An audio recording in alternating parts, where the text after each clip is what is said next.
I just realized the error of my setup at the moment. I completely forgot to set my audio output to my headphones. Whoops. That was almost bad. Like, I was wondering why the game was like so much louder than normal.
I like how it's slow.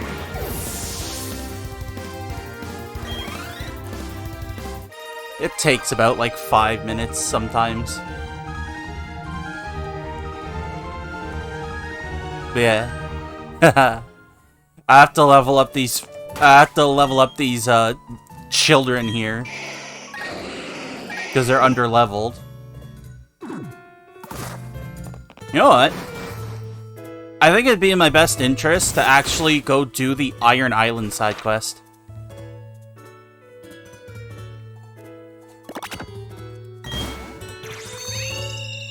Yeah, there's been a problem with the notification and alert stuff when it comes to Twitch.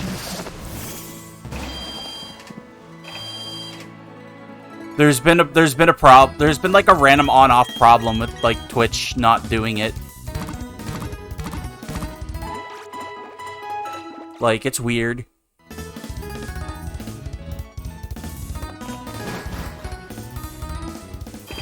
Like, I know it's website wide because like I have a friend that says they have notifications turned on, and despite that, it just doesn't give them the notification.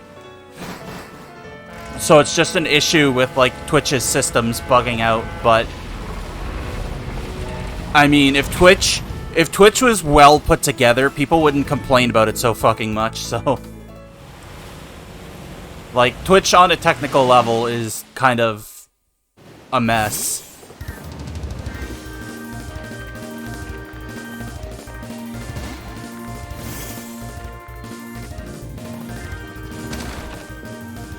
Pretty sure this house has the guy with the metal cut. Never mind. The house has nobody. Nobody lives there. But anyways, I'm mostly doing this because, like, Riley's here. And Riley gives you... Riley being one of the stat trainers heals you after every wild double encounter in this area, so... That's why I think it's actually beneficial for me to run through Iron Island. I'll put Krabina up front, because Krabina is more suited to deal with the random rock types that are in this cave.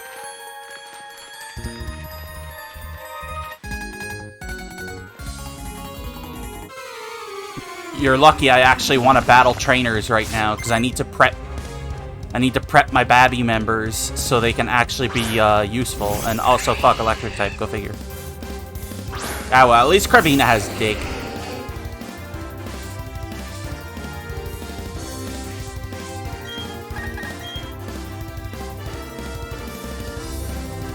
I'm pretty sure this crab also has like a plus speed nature, minus special attack.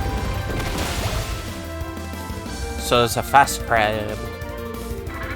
Sucks that it's minus special attack because I need Ice Beam on it for coverage, and it doesn't get Crab Hammer until level 54. But,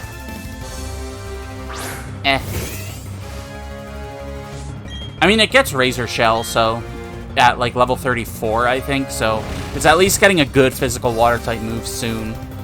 Because right now it has no water-type moves, because I didn't want to waste a Scald TM or a Surf TM on it.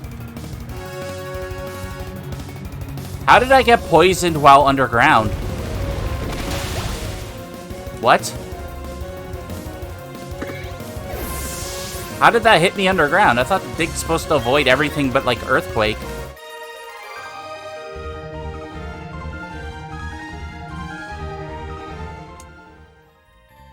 That's just sad. Here I go, wasting Pecha Berries again, I guess. That wasn't something I was expecting to have happen in a fucking cave anyways, being poisoned.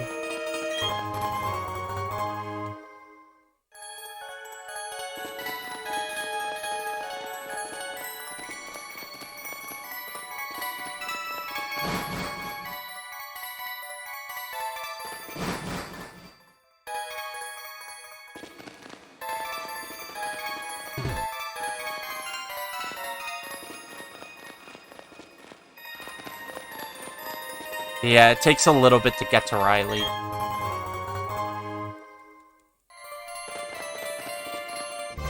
This is also the main place you get a Riolu egg from. Before, it used to be the only way to get Riolu and Lucario in Diamond and Pearl, so... But now the game has the Grand Underground, so they kind of eliminated the need for this side quest. But I do think, like, this is a good place to go for more XP and stuff. That's why I came here with, the two Dumbos that I'm trying to level up. Rabina and Gruffy.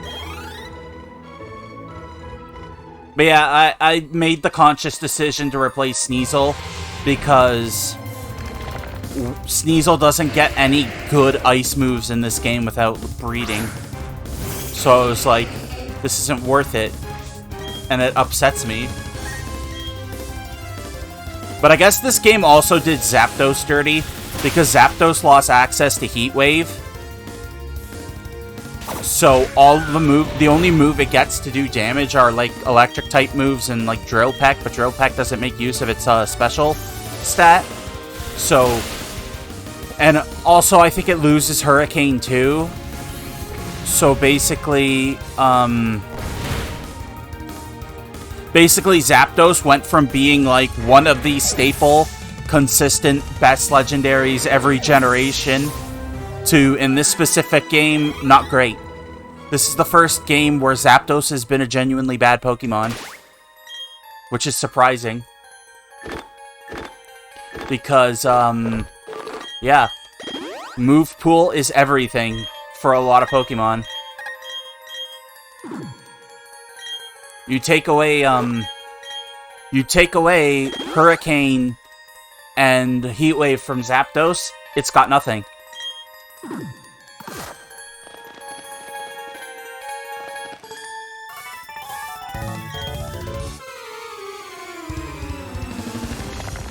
I think that's like the worst part about this game anyways, is like the move pools, they fucked with them in a way that a lot of Pokemon are better and a lot of Pokemon are like extremely bad.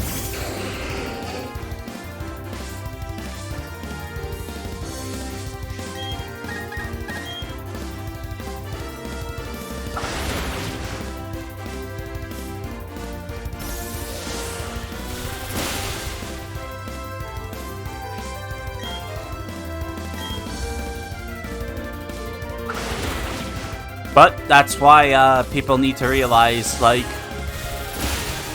yeah, it doesn't matter if a Pokemon's got, like, good stats or shit. If its move pool is shit, it's not gonna make use of them. Honestly, that's why Generation 1 was kind of an interesting fucking game. Like, Generation 1 has that problem with a good majority of Pokemon. Like, a lot of Pokemon don't get attacks that are worth using. Which is why fighting types were absolute trash in Gen 1. Like, besides, like, the Psychic Dominance, like, Gen 1, the only good fighting type move was Submission, but that does, like, big recoil. So it was like, why use this?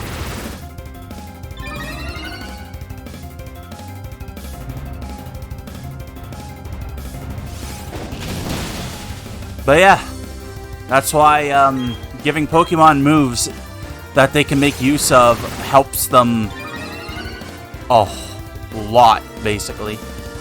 I do think they need to go back and buff some old Pokemon, though. Because of the whole power creep shit, invalidating some old ones and stuff. I still think whoever decided Zacian from Sword needed to be that strong, whoever decided that is an asshole, because like that's like the most unfair broken Pokemon of all time. In competitive anyways. I'm actually surprised Zacian actually very closely surpasses fucking Mega Rayquaza in terms of like what were they thinking when making this fucking thing so strong.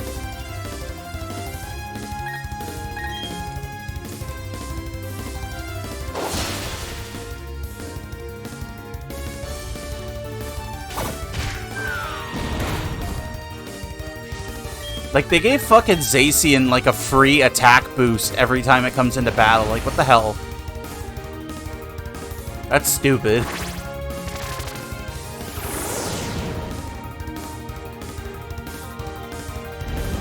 And considering how high its attack stat is, it's like, what the fuck?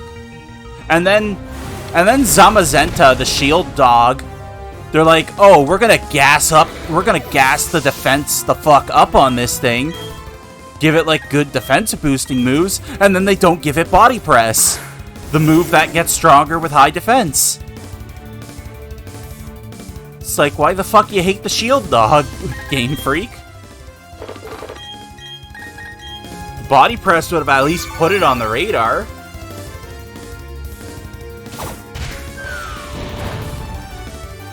But, yeah. Move pool shit is just annoying sometimes. But then again, it's also funny because that's why my Zubat is named, or my Crobat is named Bird, because bats are now birds, because Zubat can learn Brave Bird.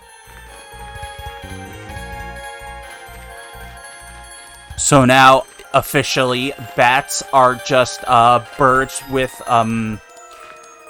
with teeth and hair instead of feathers and beaks. That's my opinion on bats now. They are just furry birds.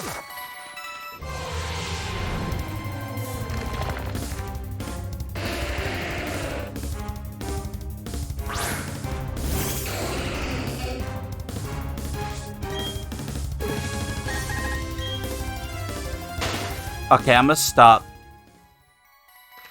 fighting these encounters until I get to fucking Riley, because I need his healing. Because, I am on level with the Pokemon in this area, it's just I don't got the fucking healing supplies to keep up with them.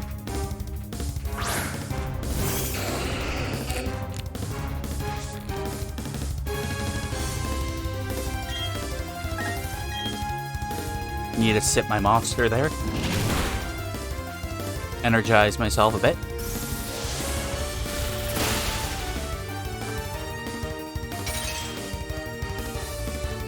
Yeah, get fucked, Golbat. Oh, it thawed out right away. Wow, what a rude bird. This fucking bird thawing out, man.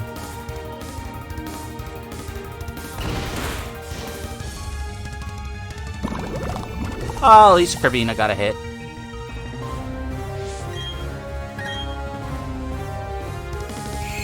I don't have priority moves. I'm not a fucking aqua-jetting Weasel. Like, your quick guard is useless, dumb bird.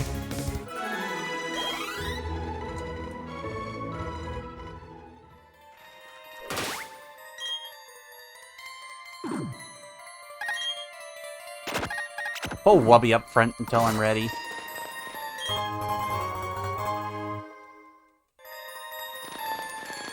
I don't mind, like, Wubby getting experience here because, yeah, I'm replacing Wubby and the Sneasel, but they're, like, high enough level where it helps. So.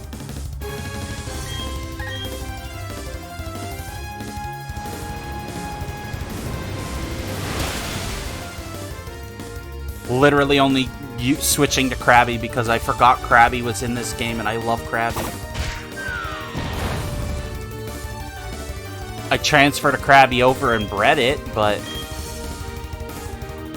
that was only so I could name it.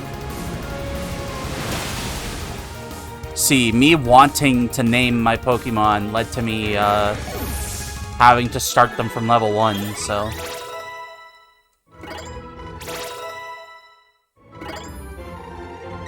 Flail? No. Flail can be good, but I'm not building around Flail, so...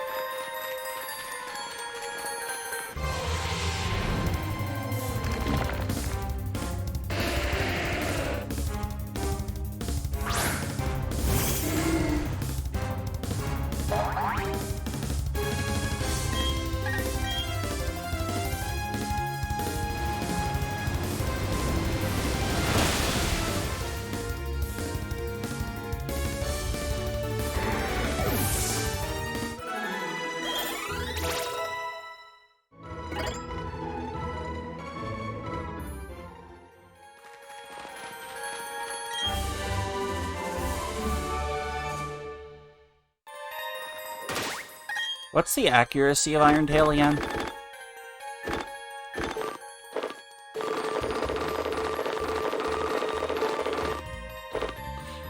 Yeah, 75 is not good. It's a strong attack, but 75 accuracy, I don't know if I want to fuck with that. I'm also gonna do one thing I don't like doing. I'm turning animations off.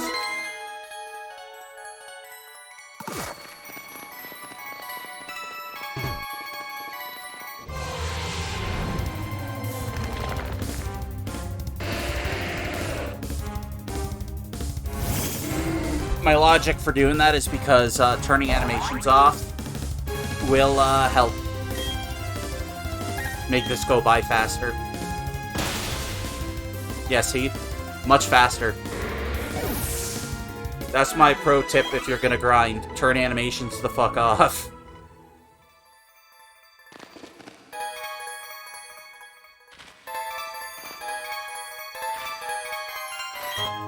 There it is. Iron.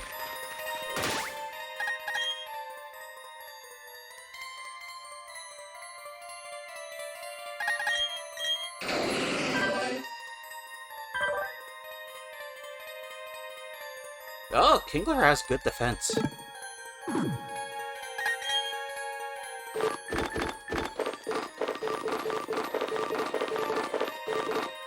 I have that. I have this heart scale for when I evolve my Growlithe. Because that's the only way to get Flare Blitz on Arcanine.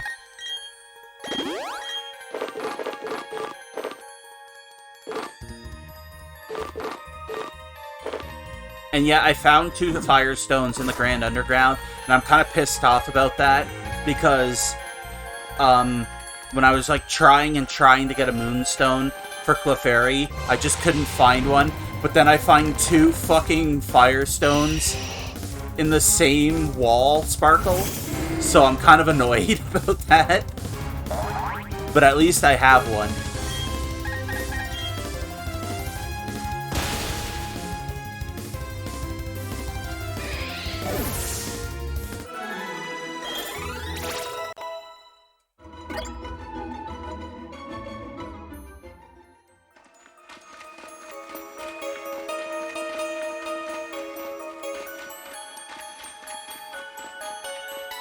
I am also, like, thinking about the possibility of at some point doing Nuzlocks for Pokemon games. There we go, we got him. We got the man. I'm kind of, like, tempted to actually try doing a Nuzlocke at some point. I don't feel like doing the stupid hardcore ones where it's like, oh, you can't level past the gym leader. You can't be, like, stronger than the gym leader's strongest Pokemon. Like, I don't like that rule. Like, I don't... Well, it's not that I think it's bad. I just don't want to do that.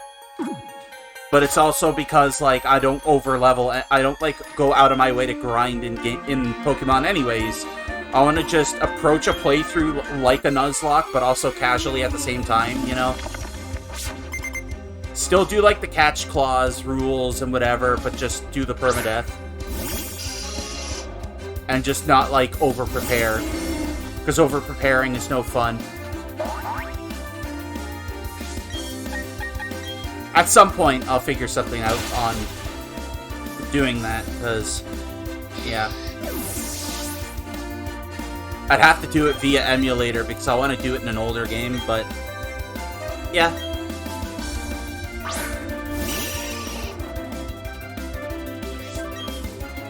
I do want to do a Nuzlocke.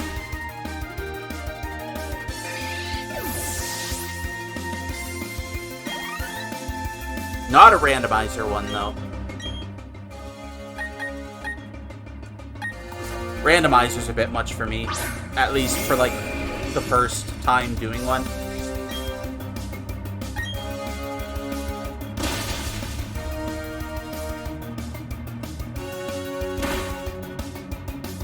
Like, I want to just do one Nuzlocke in a game I'm familiar with but haven't played in a while, and then start doing randomizers in more fun ones. Just because of how fun that... Just because, like, randomizers are fun. I want to play with a randomizer at some point, but, yeah.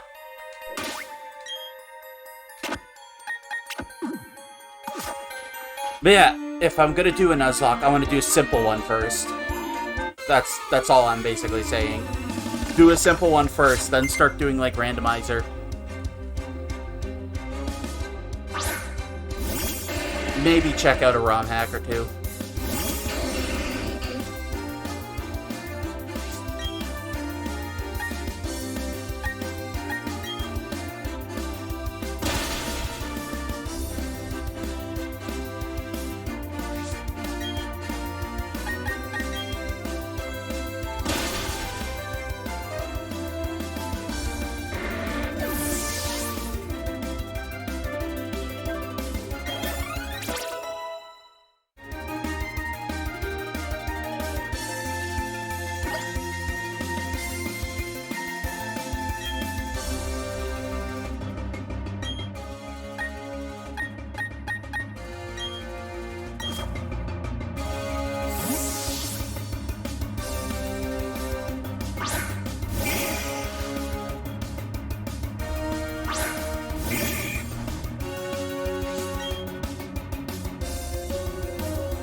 I was hoping you would have done that, but oh well.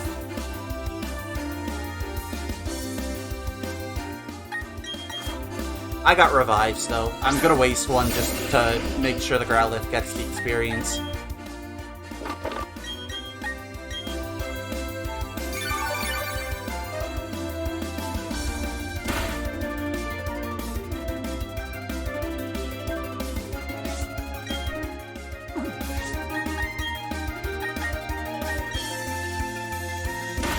At least they'll all heal after the battle, though, so...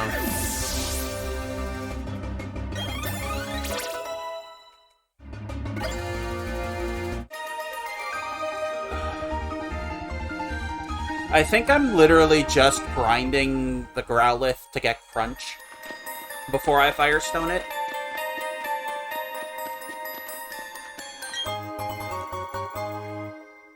Because I think Crunch is the last move it learns via level up that's actually worth going for. And then because it's a stone evolution, it won't learn anything else via level up once I evolve it, so... yeah. 1v1ing these guys for some reason. Well, actually not for like no reason. I think you do get more experience if you don't split it. At least when you're trying to level up a singular individual Pokemon.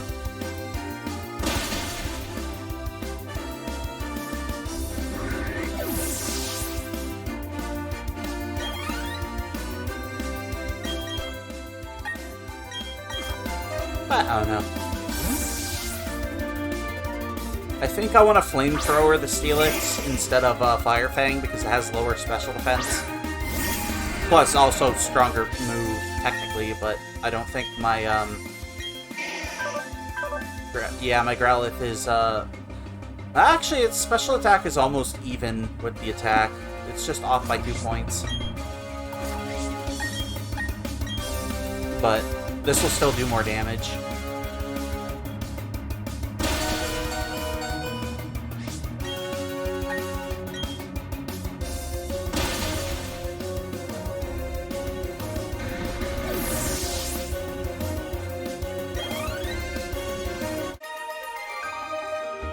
There we go.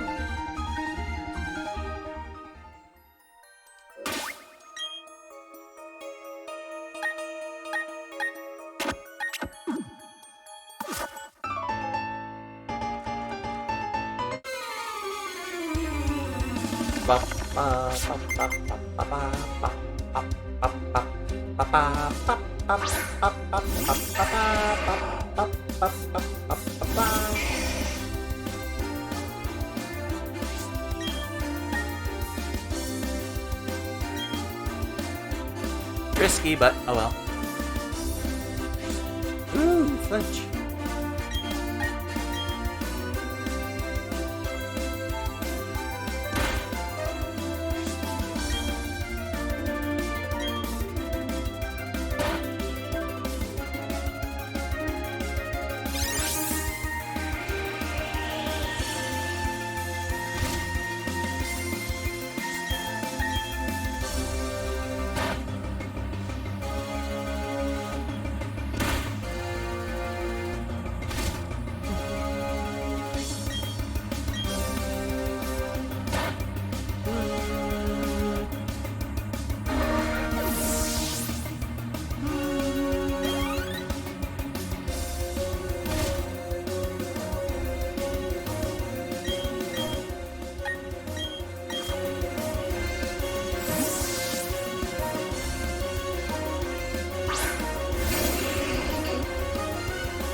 It gets stuck in your fucking head after a while. But Gen 4 has some very good music, so...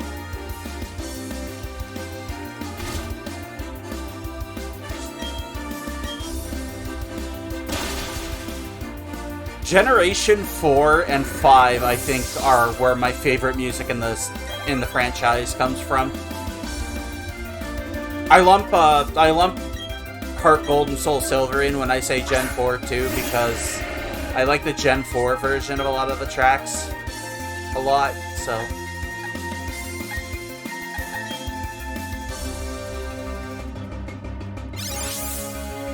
But I do mostly like have like a big love for the Sinnoh music.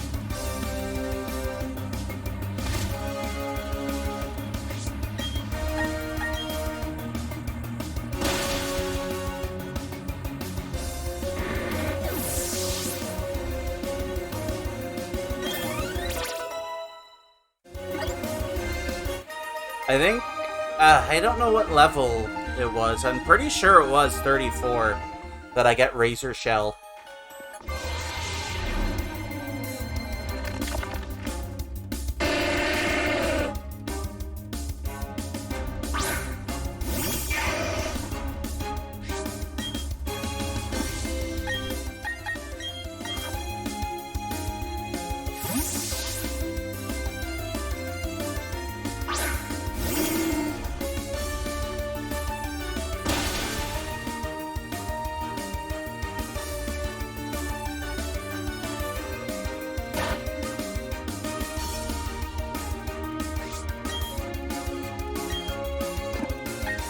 Everything I do hits the Lucario too.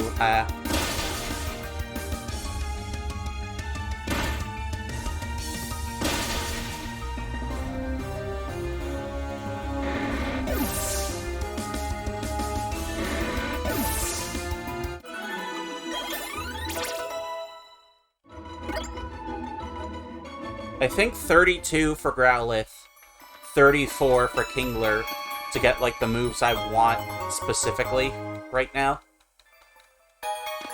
Kingler doesn't matter as much, because Kingler obviously still needs to level up, but Growlithe, I'm just waiting for a move just so I can evolve it. Oh yeah, I forgot. This is like the game that had Wild Steelix the first time, so you didn't have to fucking trade evolve it.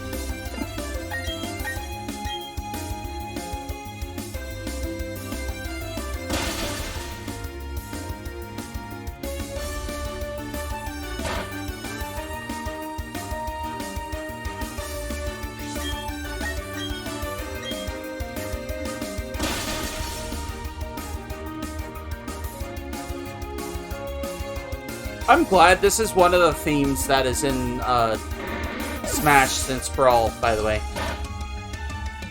I really like the Gen 4 Wild Pokemon theme.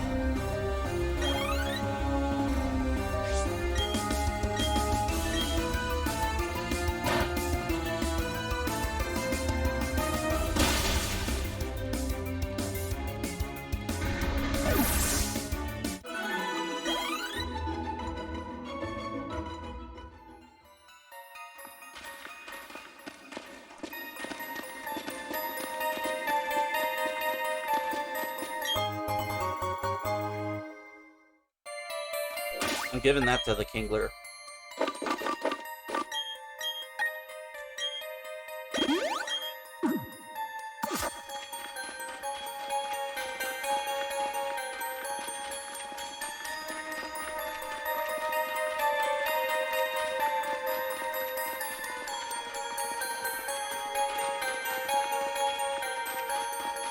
This Riley segment is a bit short, so I do have to be thorough in terms of, like, battling things.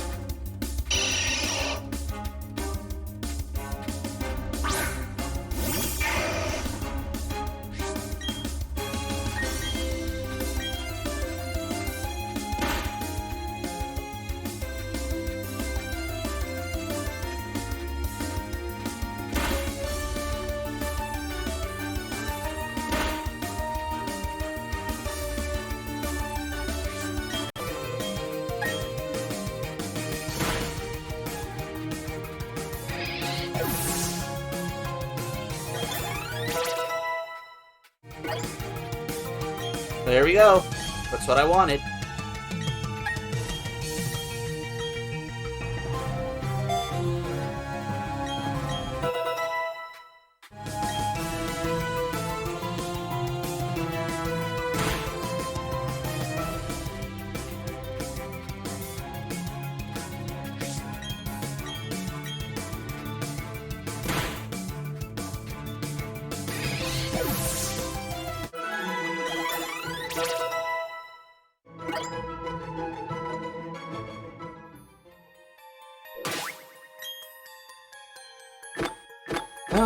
Now we can do this.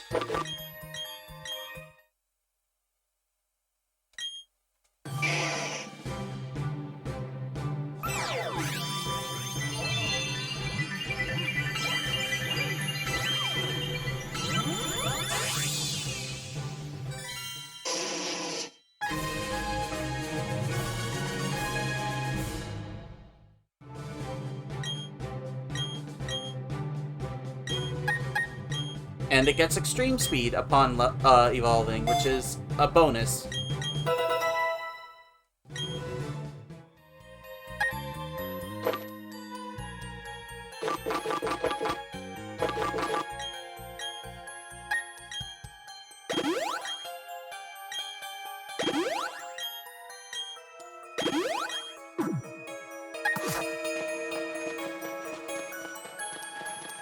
More uses out of extreme speed is like super important, I think. Just because it has like low PP.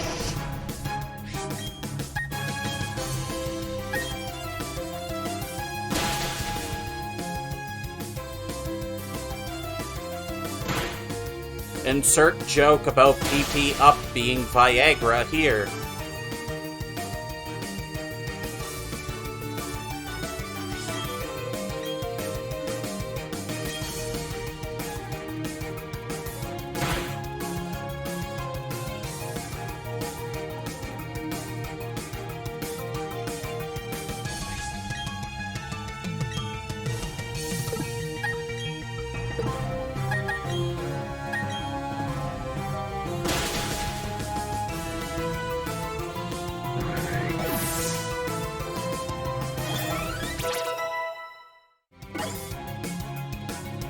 A camera. It doesn't learn Razor Shell. Level 34. When the fuck does it get a water type move then?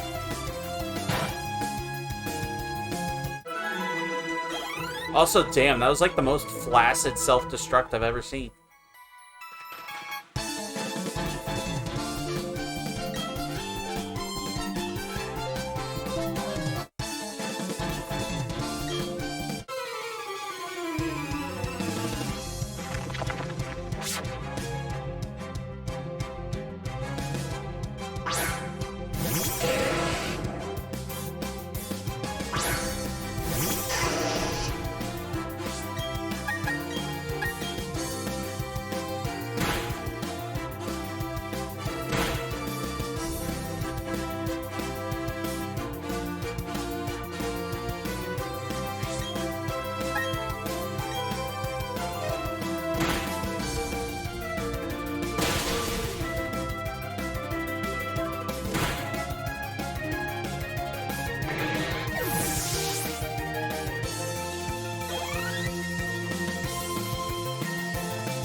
I picked a good time to switch out. Holy fuck.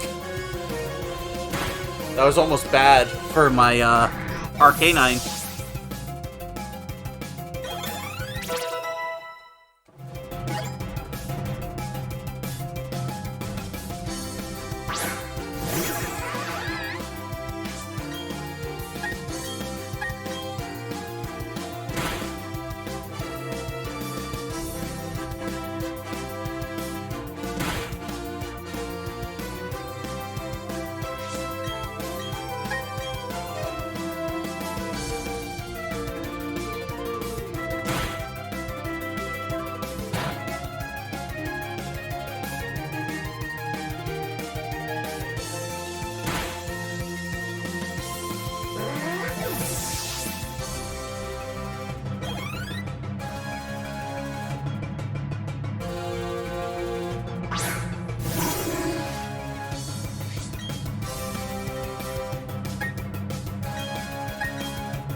Oh, they just fucking died.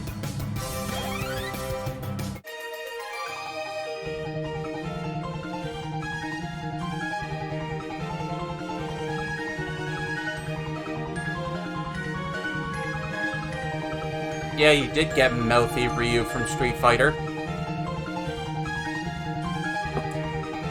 Fuck a Ryu from Street Fighter talking mad shit before a battle and then getting his ass kicked.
It's nice to the wild Pokemon that can do big hurt to my Arcanine are hyper fixated on the fucking Lucario.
Why are they still trying to use Stealth Rock? That's a little bit stupid.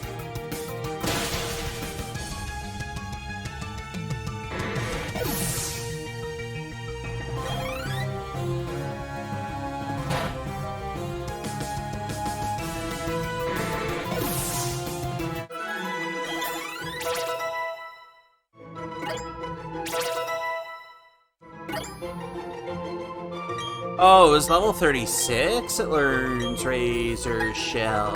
Yeah, that's good to know.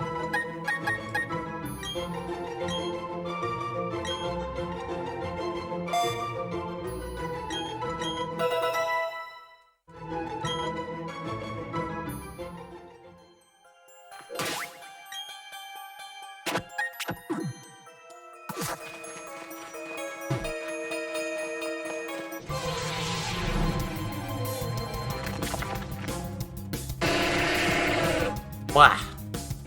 Grabola.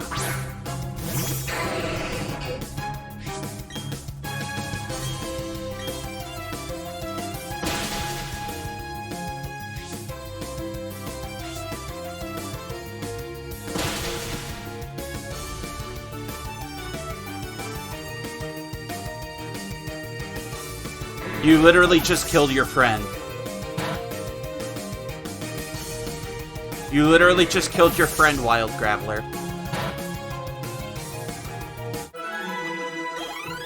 What was the logic there?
There we go, we got the Riolu egg, yay!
Away.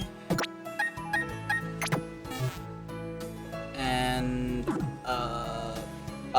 yeah, let's go get Flare Blitz for Arcanine. All the way in Pastoria.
That's an interesting move. Suddenly stop being a fire type, but you do big damage.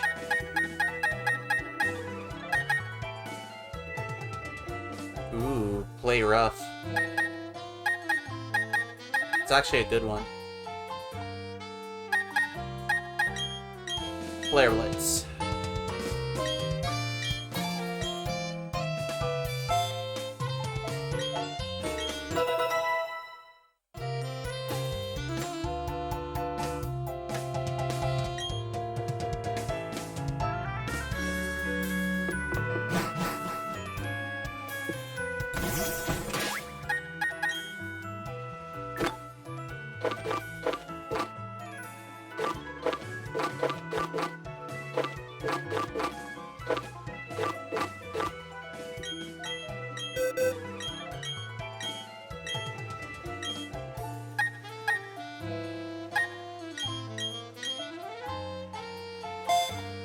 I didn't know it could learn Rock Slide.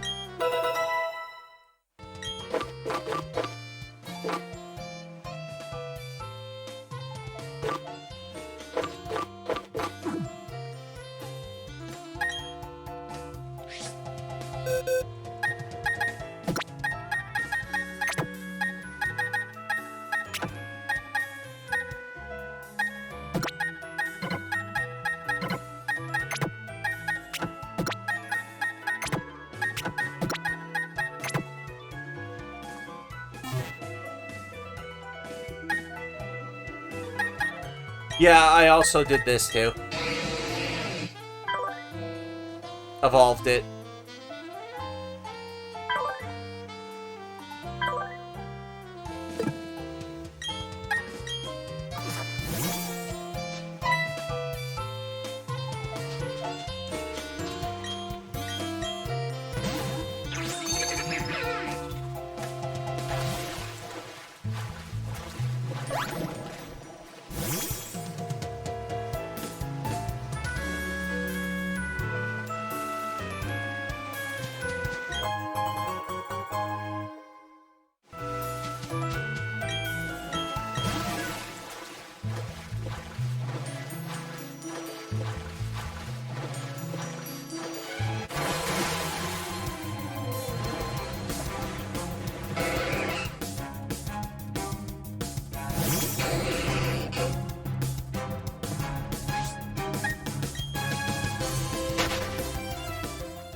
Trying to think now. Is there like other, like, I'm trying to think like what other optional areas I can fuck with.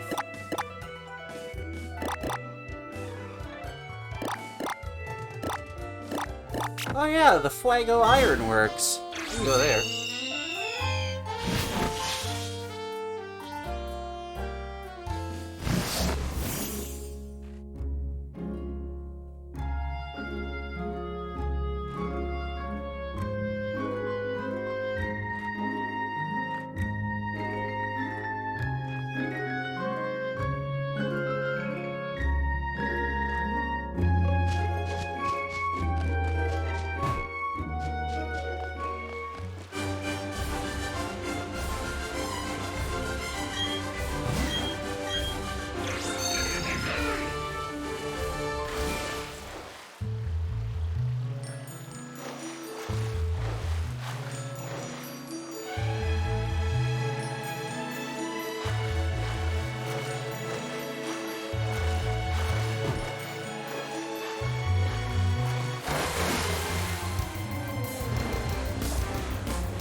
Yay! Spinny 4 tiles. A classic.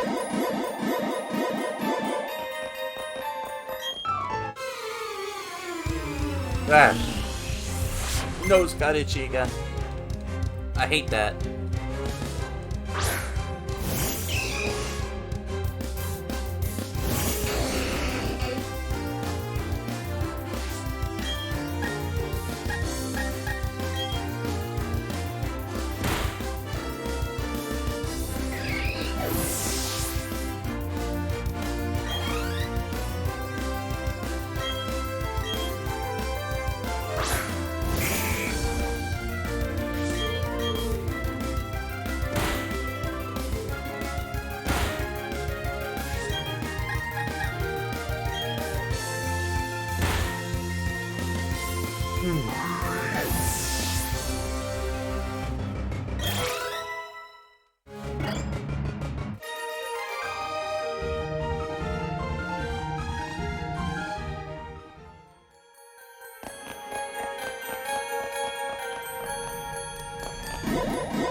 Pretty sure this is one of the areas that has a free Firestone, by the way.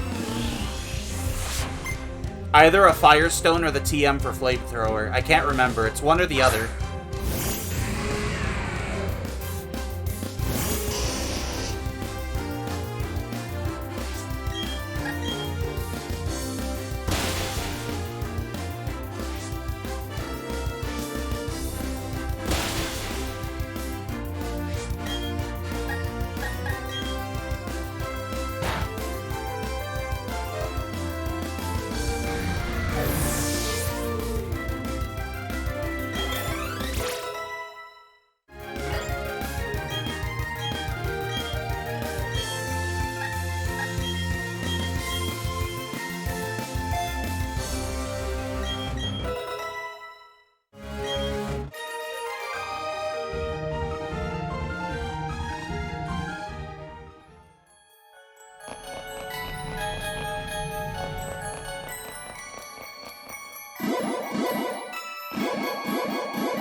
Yep, Firestone.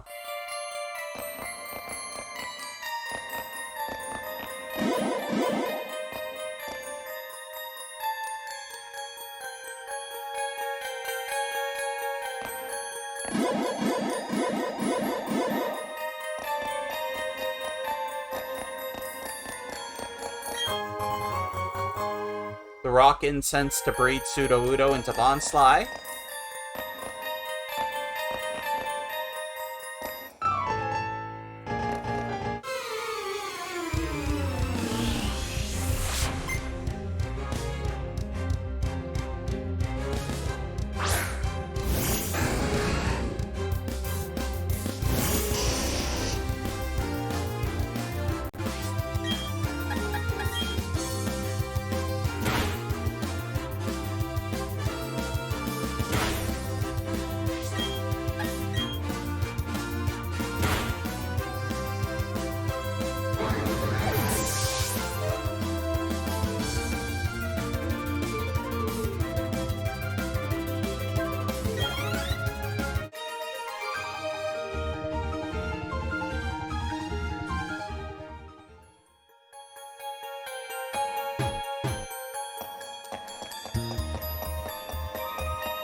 Oh, it was both of them.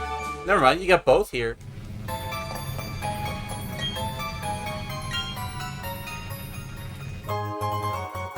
You get 2 Firestones and Flamethrower here. Yeah.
It immediately jumped routes. Fuck.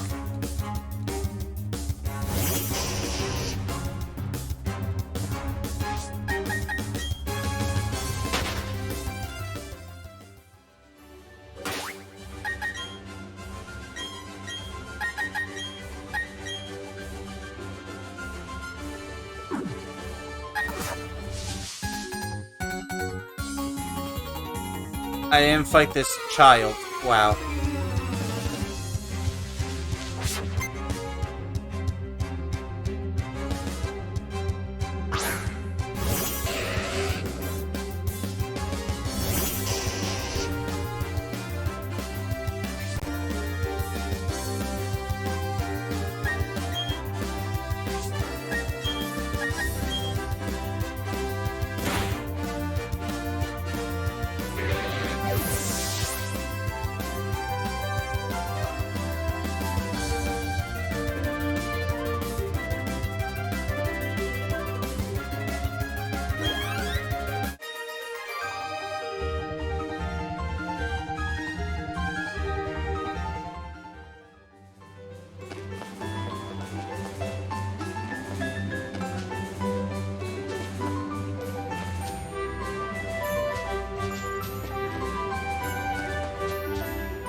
I want to enjoy this theme today.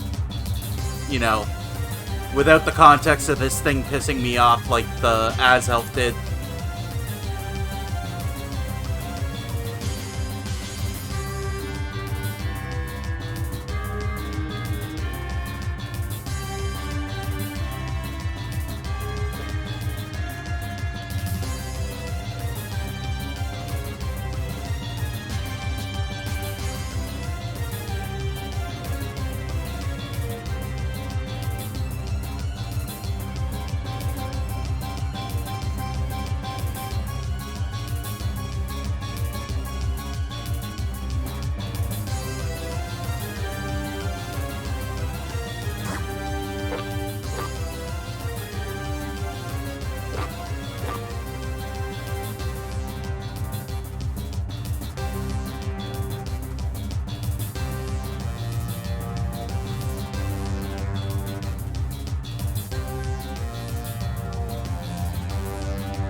I don't want it in my party. Go in the box.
Well, time to venture on, I guess.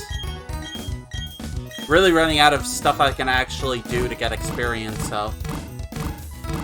I actually need to progress now.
It can't... Wow, Kingler can't learn Waterfall in this game? That sucks. Waterfall would be perfect for it.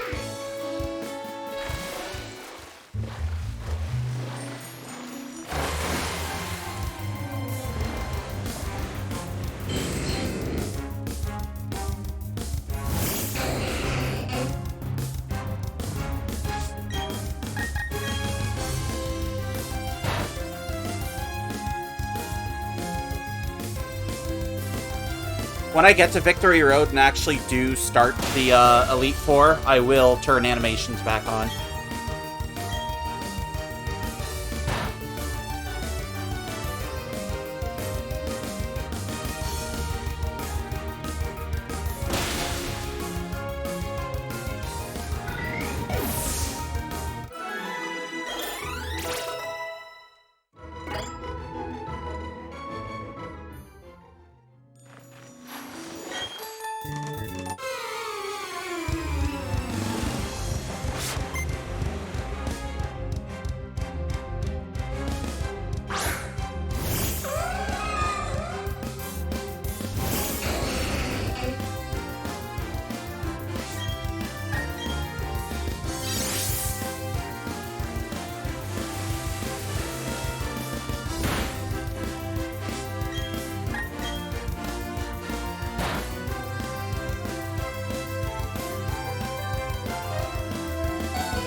Thank you for the follow.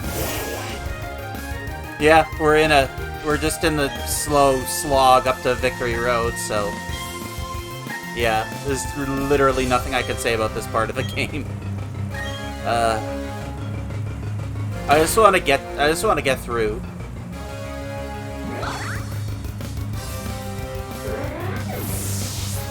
It's just a string of easy battles up to the E4.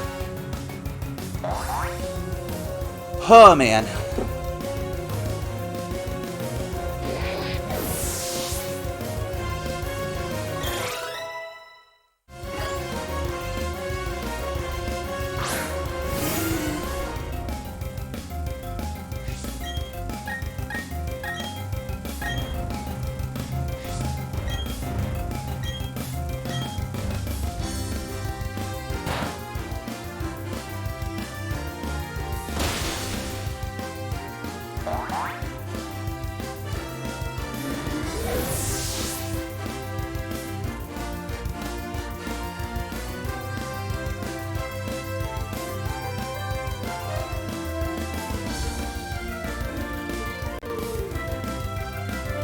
That's my team there. I got a Torterra, Crobat, Clefable, Rhyperior, Arcanine, and Kingler. That's basically what I'm using right now.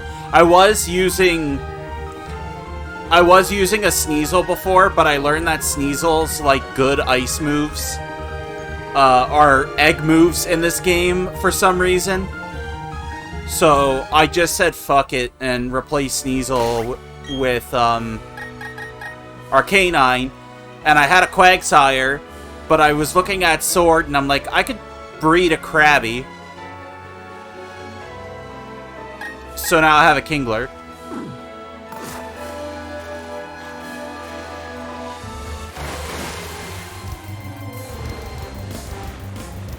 It's just one of those. Don't know what I want to do with, like, the last little bits of the team besides the ones I'm dead set on keeping. But now I think I'm fine. I don't need to change members. I mean, I have to go back and grind a bunch if I want to now, so. And I'm already struggling getting the two new guys on level with the rest of the team now.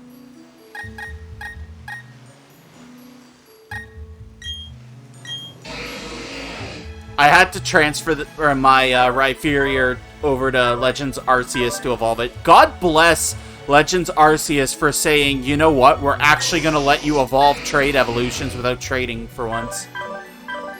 Bless them for doing that, because, like, not having to trade to get certain Pokemon is nice.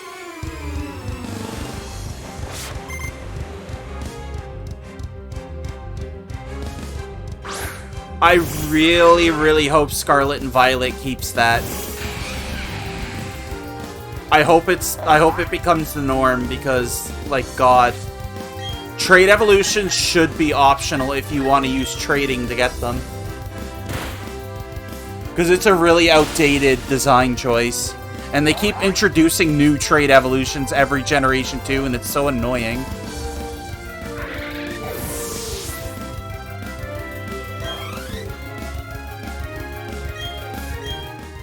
Like, it's bad enough they've got us by the belt saying, hey, you need to buy both versions of these games or else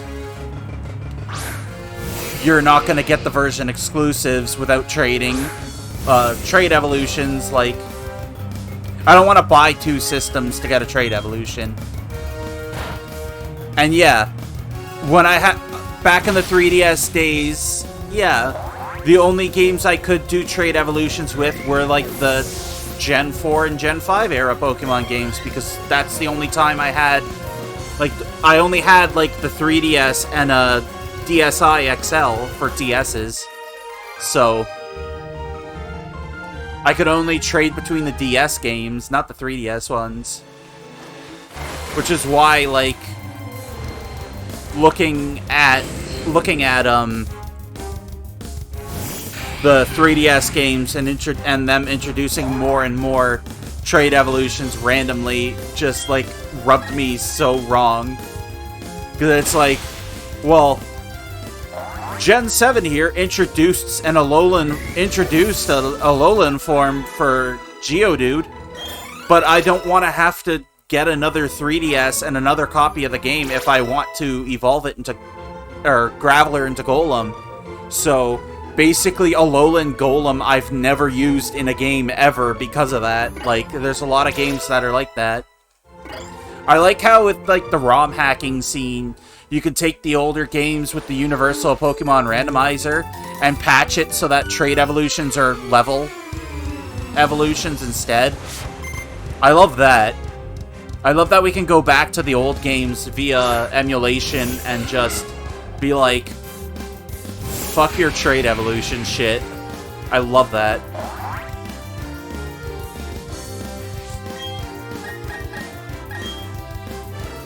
I just hope and wish they would permanently, like, abolish trading.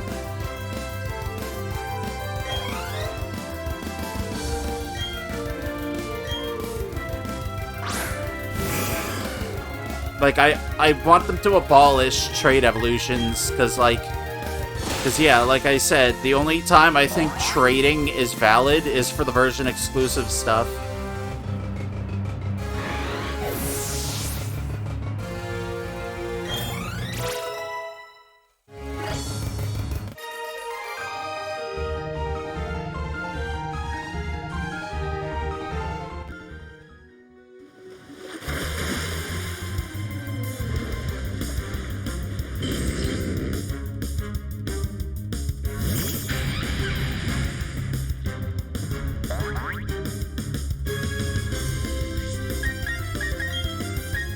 Okay, that Tentacruel's high level enough that I'm killing it. I need that XP, man. I need Kingler and Krabina and Gruffy to catch up already. Like, please, catch up.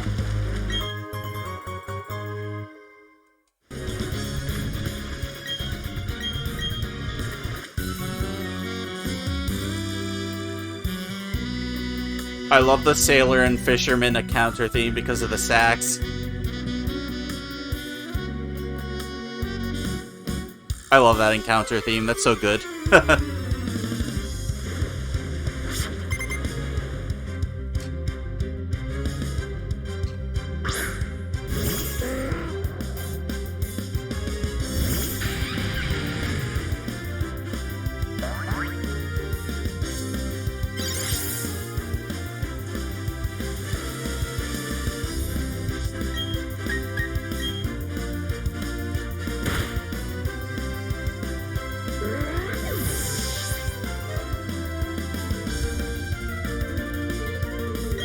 The encounter themes are usually, like, pretty good in a lot of these games. It's just, we just want to get through the fucking trainers so fast we never sit to appreciate them.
It's honestly wild how gradual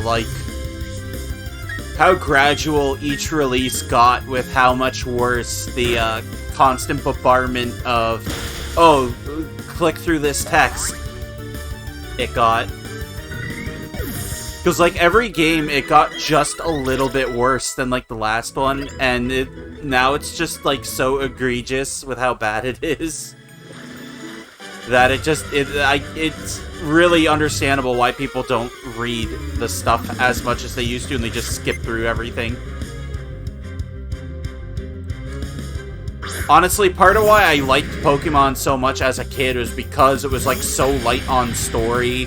There wasn't that much going on in it outside of the game itself, and that made it the old games infinitely replayable. With games like Sun and Moon and Sword and Shield, there's like so much dialogue, it slow down because of it, that I really do not like the idea of replaying these games. And yeah, Sun and Moon was the absolute worst for that because of the cutscenes.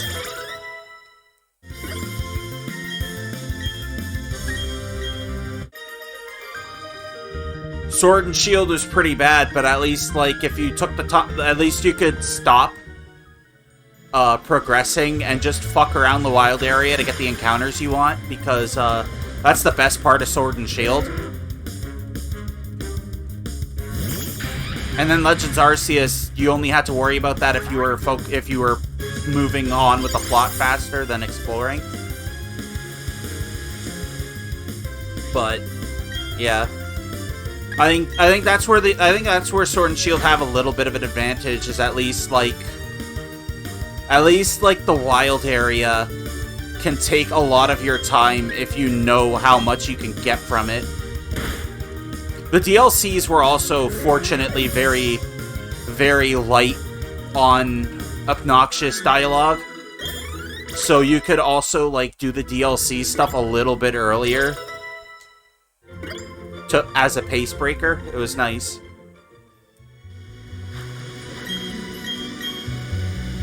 But it also doesn't help that, like, Sword and Shield are the most nothing plots in the series since Gen 1. Like, Gen 1 was like... That plot line was like barely anything.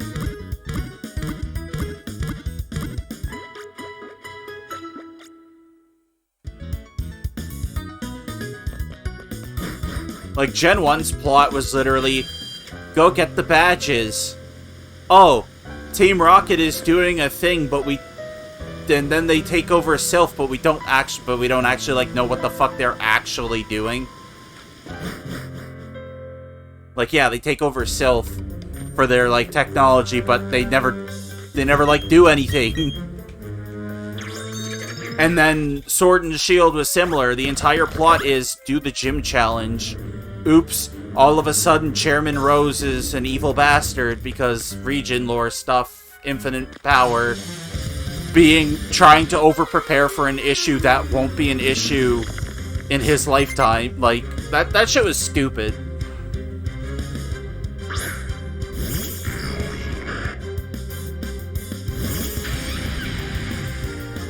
But yeah, Sword and Shield, like, the best part of that game is the fact that you have access to so many areas and so many different types of Pokemon before you even really start collecting badges. And that's what I think the best part of that fucking game is.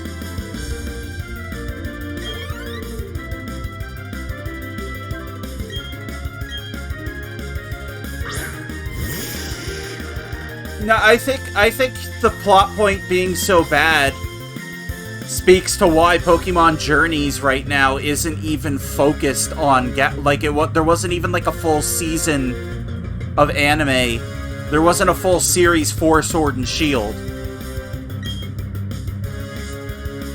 That's the bigger thing there. If you think about it. Galar didn't have an entire anime dedicated to it. That's how nothing the plot was of the Galar region. Instead, you get Journeys where Ash and new guy who's catching everything in sight literally go everywhere the entire anime. I just think that's funny. Like, Sword and Shield plot-wise has, like, nothing.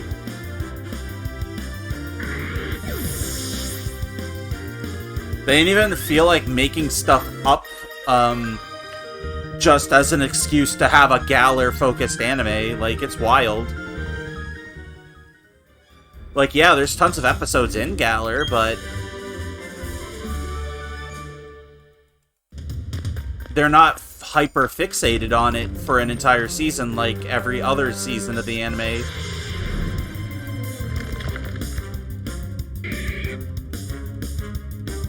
But at least Pokemon Journeys has given us the most competent Ash team building we've had in a while. Like, he's actually got fucking Dragonite, Gengar, Lucario, Dracovic. He's actually got, like, fucking good team members now.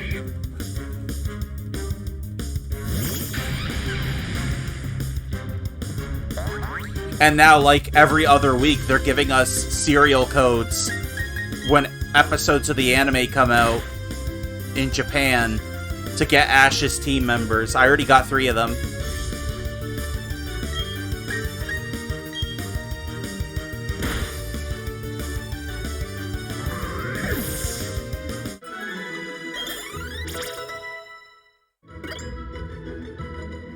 I just love how everyone's, like, fucking, like, terrified of Dracovish when people build teams around it, because, like, God, that thing hits fucking hard.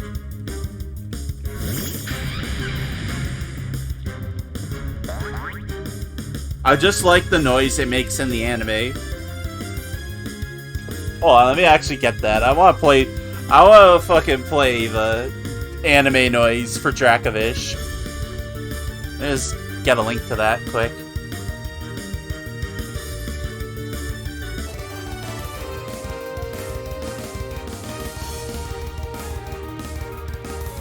I love how my PC is very laggy when I stream.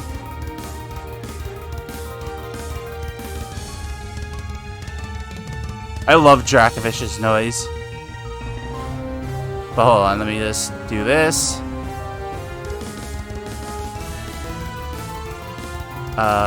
Browser source.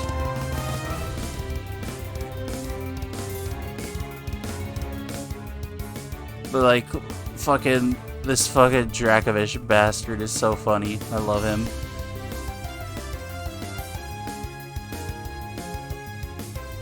I just love this stupid thing.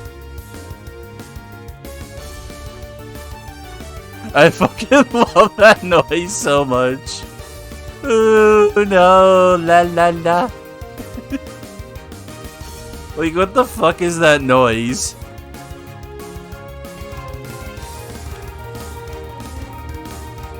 Like, I don't care. To me, that's like the most hilarious a Pokemon has ever sounded to me.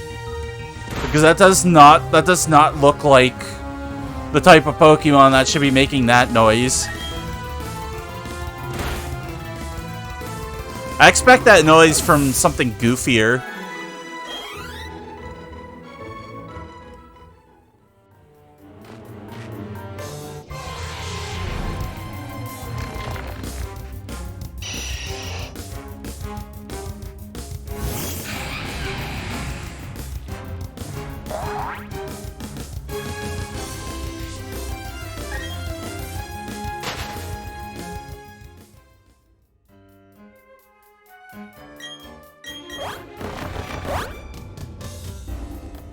And then everyone knows fucking Guzzlord, and it's fucking just a man screaming.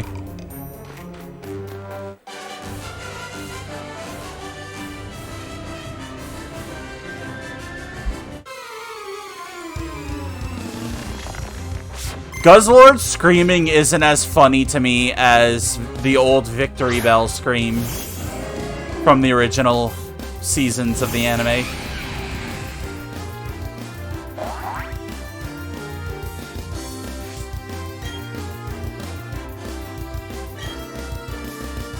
People got mad about Sun and Moon for the, like, change to the art style, but, like, Sun and Moon is the best, was, like, the best animated, season of the Pokemon anime. Like, the animation was just so good in that anime. For a lot of the battles. It was just really fun, basically, put it that way. It was just a really fun anime.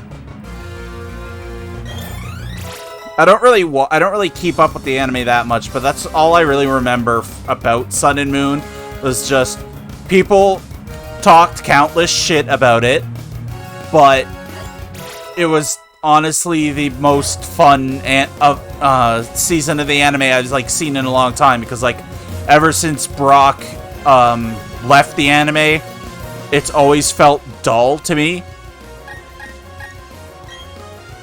But the Sun and Moon anime was at least fun without him. And yeah, the last half of the anime is good because we're finally getting getting some pretty cool stuff happening in it, because like a while it was just a bunch of trainer school stuff. But eventually it gets good, and then Ash gets his first actual big W. Not counting the Orange League. People always bring up the Orange League, but the Orange League is so fucking irrelevant that it doesn't count as a real W for him. Shit's not even canon.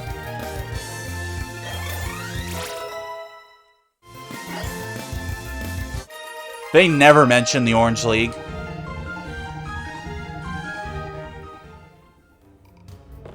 But, yeah. Ash had his first big W, and right now in Journeys, with the way they're doing things, they're having Ash have his most competently put together team ever that he's had. He's winning battles more. Like, they're giving out his entire anime team for a fucking game. Usually they only give out like 1 or 2 key members, or just Pikachu 20,000 times. It makes me feel like Ash might be done. I just got this feeling that they're just gonna be done with Ash soon.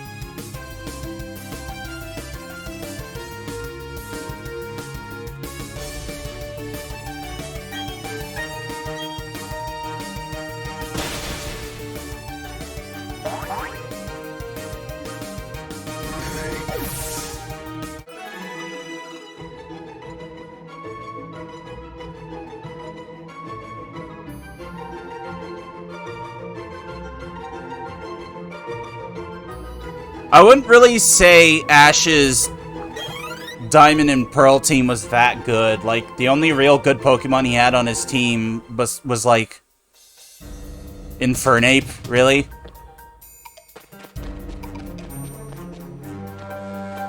Well, Torterra too, but eh. I like Torterra, but I wouldn't call Torterra a great Pokemon. Plus, he never evolved his Buizel. And he didn't evolve his Gibble either. Like, I'm pretty sure he kept it a Gibble the entire anime when he got it. If he would have evolved that shit into Garchomp, that would have been his most competent team.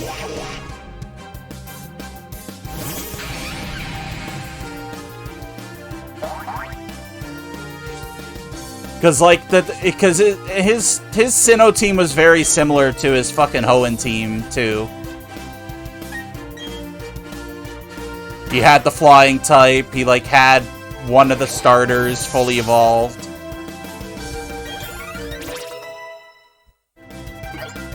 Like, eh. But, yeah. I don't know, his Journeys team is just really, really stacked compared to everything else he's had. As a complete team, anyways.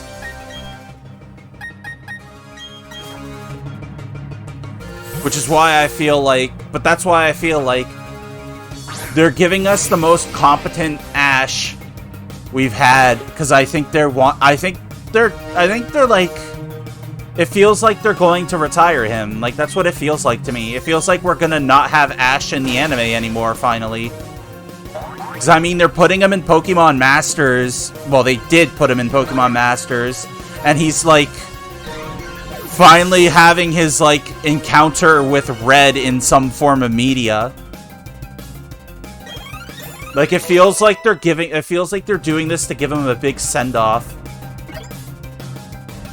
Especially considering the weight of this current arc, too. With all, like, the champions coming back and stuff.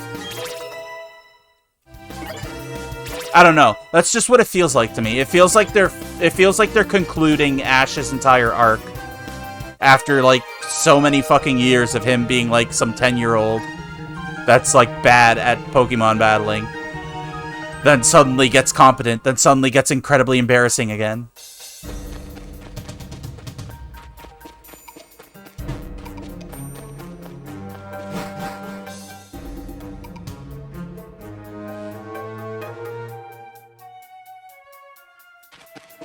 People hate Go, but they also don't really like but a lot of people who like give their hate towards Go give hate to the fact that he's catching a bunch of Pokemon. And while Ash like never caught a lot of shit in his adventure. But I think it's just the fact that people are missing the entire point of him. Like, Ash in this season is focused on the battling aspect of Pokemon. Because that's how Ash has kind of always been. He's always kind of been on the battling side. Go exists for the catching side of Pokemon. Like, they wanted... that's why I like Go. Like, I get why people don't like him. But... he's not as bad as people... He's not anywhere near as bad as people say he is.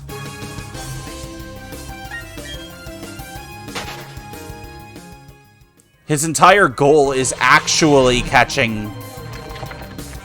like, his goal is catching Mew, but, like, his goal overall, like, yeah, he's going after fucking, like, Pokemon more so than Ash was.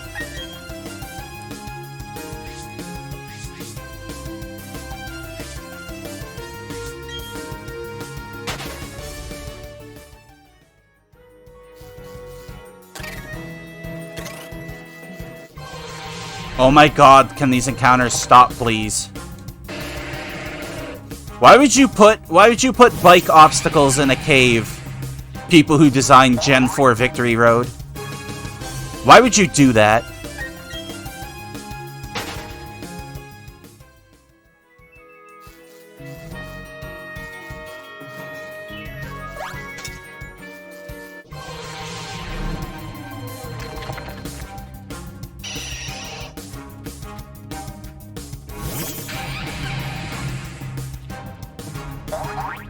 But yeah, like, I kind of get the idea behind, I do kind of get the idea what they're going for with Go.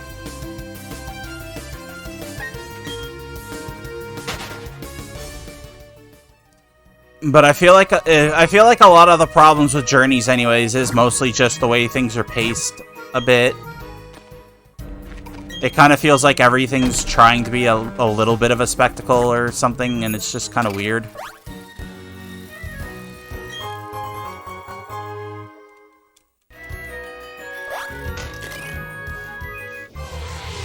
All I'm gonna say is I'm just fucking happy we got to see Gary again.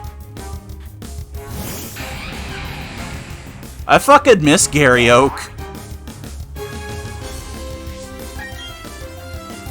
Even if he's not, like, big deal in Journeys and stuff, it was just nice seeing him again. I miss Gary. I like Gary more than Ash.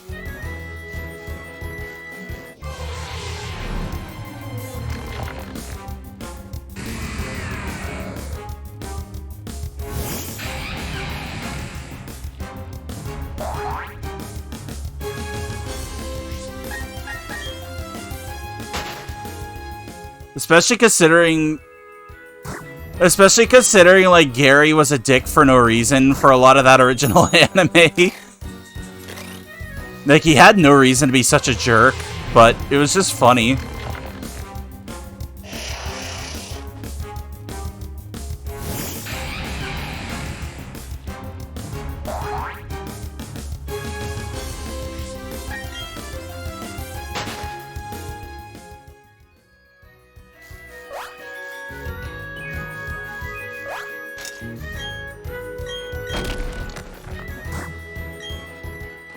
And yeah, having Paul come back was nice.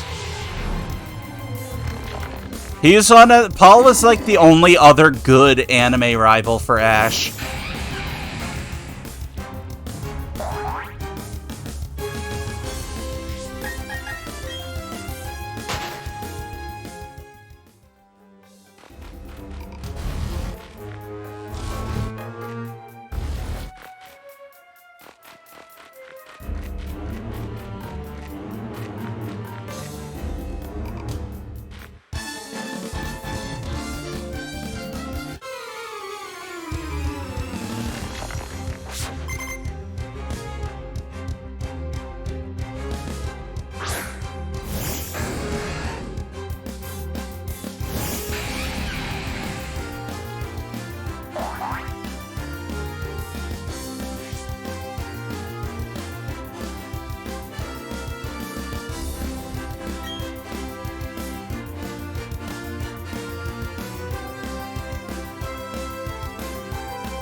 Why I use Crunch instead of Earthquake?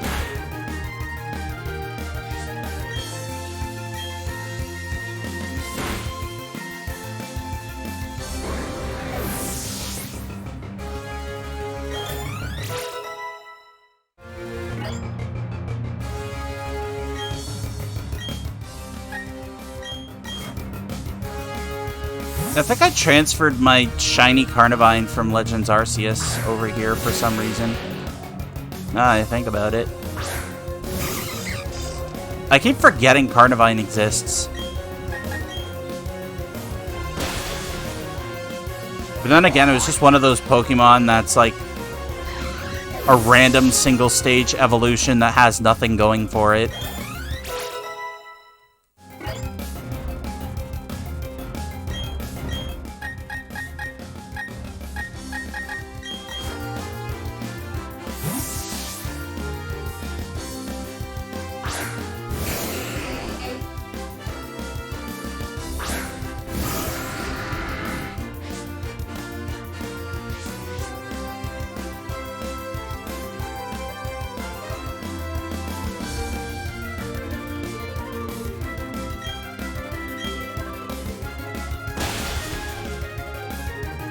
Maractus is fucking tragic.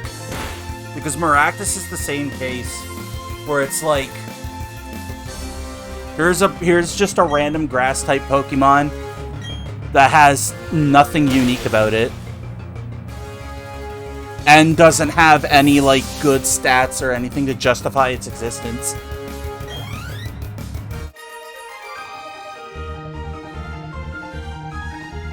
Which is sad, because I do think Maractus is cute, but... yeah, it's got nothing going for it. And Carnivine's the same way.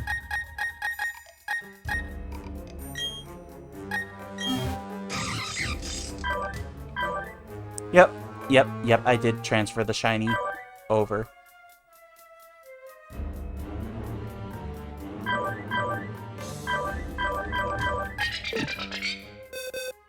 Transfer a lot of random shit over.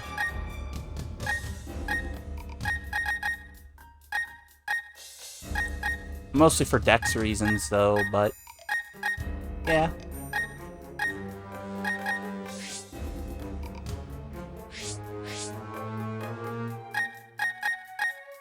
I still find it fucking funny how I saw a random, like, image from Legends Arceus of 3 Alpha Unown that spawn together. Unown S, E, and X. And it was just funny because of the glowing red eye. that the alphas have in the wild. It was during a mass outbreak of unknown, I think, or something. I don't know. It was probably hacked or something. It was just funny though, just seeing them like next to each other. SEX. It was like they're being assaulted by fucking... assaulted by the word sex. It was stupid.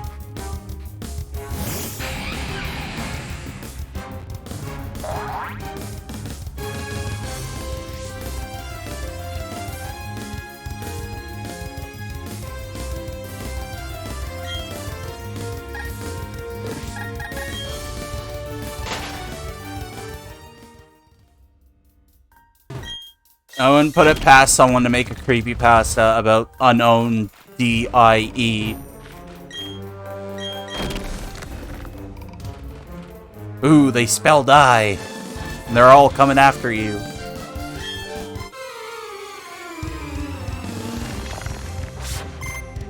Creepypastas are stupid, though. There's, like, way more bad ones than actually, like, fun to read ones.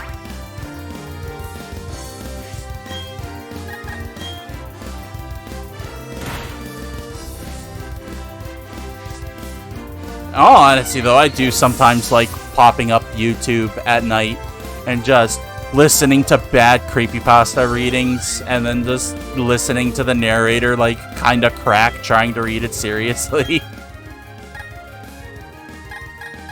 Because there's a lot of them that are just, like, they try so hard. But they just fail to understand, like, one, how to actually, like, type words. And then two, like, how to structure horror.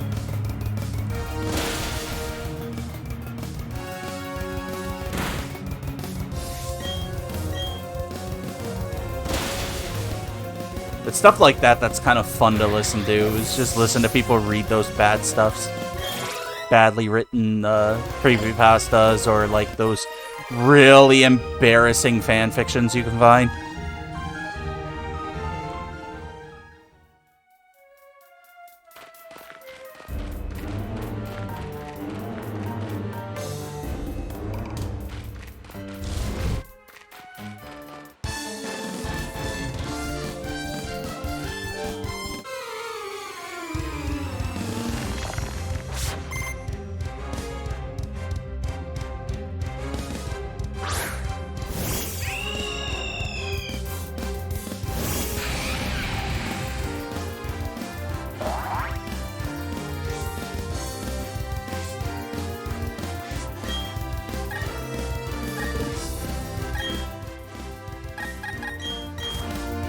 Oh wait, it might have close combat. This is probably not a smart switch.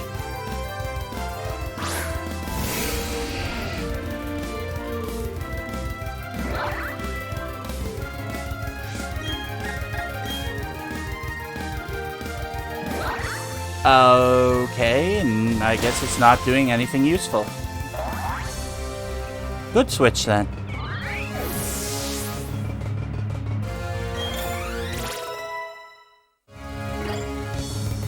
I'm amazed at how, like, fast that Clefable is leveling up.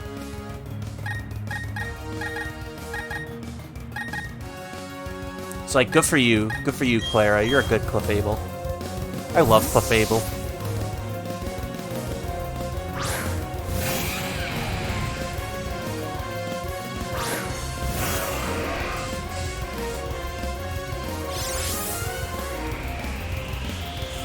The only difference between my Clefable in this game and my Clefable in Legends Arceus is the fact that I added, like, Clefable to my party in Legends Arceus at, like, the last moment because my team was literally way too weak to even handle Volo's Giratina.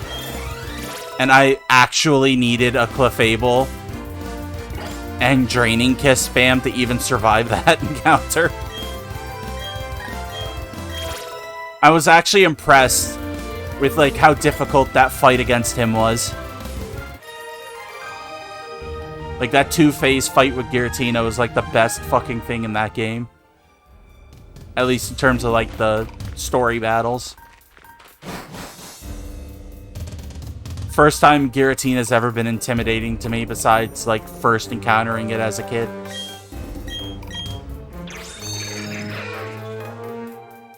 I do miss that day where I go into games, those days when I was a kid and I went into everything completely blind because, like, I didn't know Giratina existed when I first played Pokemon Diamond. So when I went into that cave that Giratina's in and solved, like, the pathing, like, puzzle thing in it to get to it, I just seen that huge fucking thing standing there in the fog and I was like, holy crap.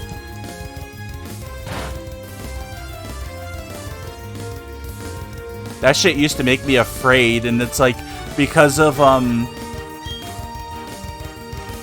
games like Ruby and Sapphire, the original, like, Gold, Silver, Crystal, and everything introducing, like, very intimidating looking roaming Pokemon, when I was a kid too, running into, like, Entei or something as a kid for the first time, it used to make me afraid of wild encounters, because I'm like, oh no, what if one of them shows up? And I'm not ready for it. Because, like, my brain didn't put 2 and 2 together as a kid in Gold. When, like, the legendary beasts start roaming. Like, there's only like, one of each of them. I thought, like, maybe that activating that event means that every once in a while I'm just gonna have one show up out of nowhere and, like, wipe my party. If I'm not ready to, like, catch them or something. Like, it used to make me feel, like, very afraid as a kid, and it was kind of funny looking back on it.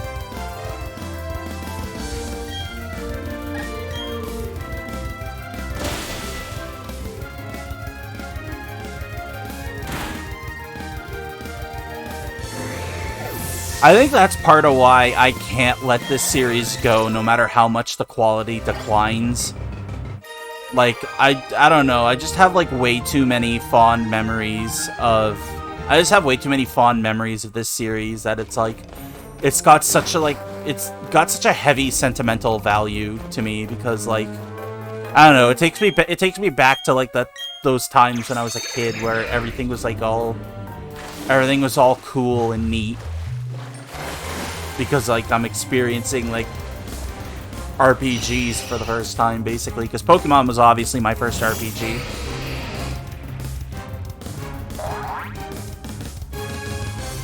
I still remember getting my Game Boy as a kid and getting my, like, copy of Pokemon Yellow and being all like, wow, the fuck is a Pokemon?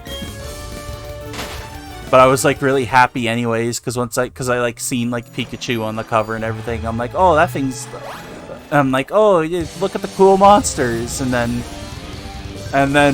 I named a Butterfree Buttface, and I thought it was the funniest shit ever. I miss Kid Me. Kid Me was nice, because Kid Me was all positive and happy about stupid stuff.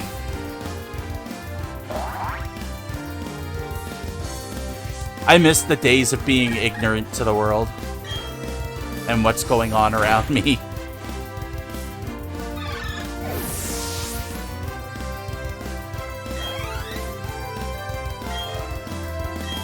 But yeah, I've been playing them since, like, a couple months after Yellow came out, I believe. Because that's when I've got my first Game Boy. My first game I ever played in general, I think, was, like, a toss-up between Sonic 2 and Mario 3. Because my mom's Genesis and NES. And then the first game, like, I bought myself with, like, my own money as a kid was Spyro 2. Because, yeah, I got birthday money from my grandmother, I think, and I was allowed to get whatever I wanted with it. And I saw Spyro, and I'm like, I wanted a dragon game. And I got the dragon game.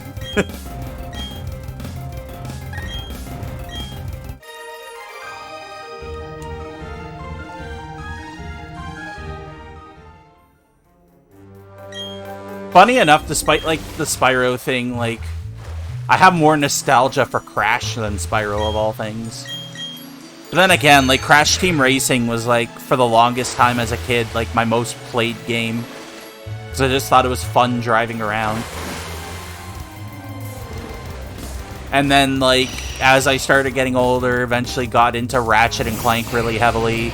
And then like, had such a very strong attachment to the Ratchet and Clank series on PS2. Like, the original Ratchet and Clank quadrilogy on PS2, you know, Ratchet and Clank 1, 2, 3, and Deadlocked.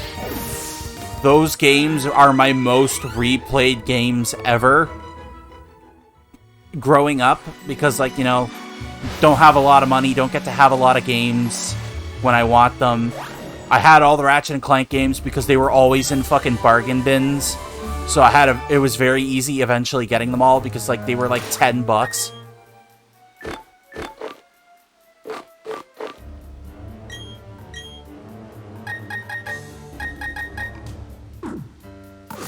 But yeah, the Ratchet and Clank games on PS2, like, I love the hell out of them. Like, I've played them, I think, a good, because, like, Ratchet and Clank has, like, a thing called challenge mode, you know, it's like the old New Game Plus stuff. They used to keep track of it on your save file, and, like, they'd actually, like, put a number on, like, how many times you've, like, replayed the game. I think for, like, Ratchet and Clank 3 Up Your Arsenal, I think I had, like, a good, almost, like, 98 playthroughs of the time I played that before I lost my original memory card. I wish I still had a PS2 sometimes, just because I want to go back to those old games that I grew up with. Like, yeah, I played a New Game Plus of that game, like, fucking 98 times. There's, like, nothing left to do in that game at that point. But I was still playing through it over and over again because I really liked playing it.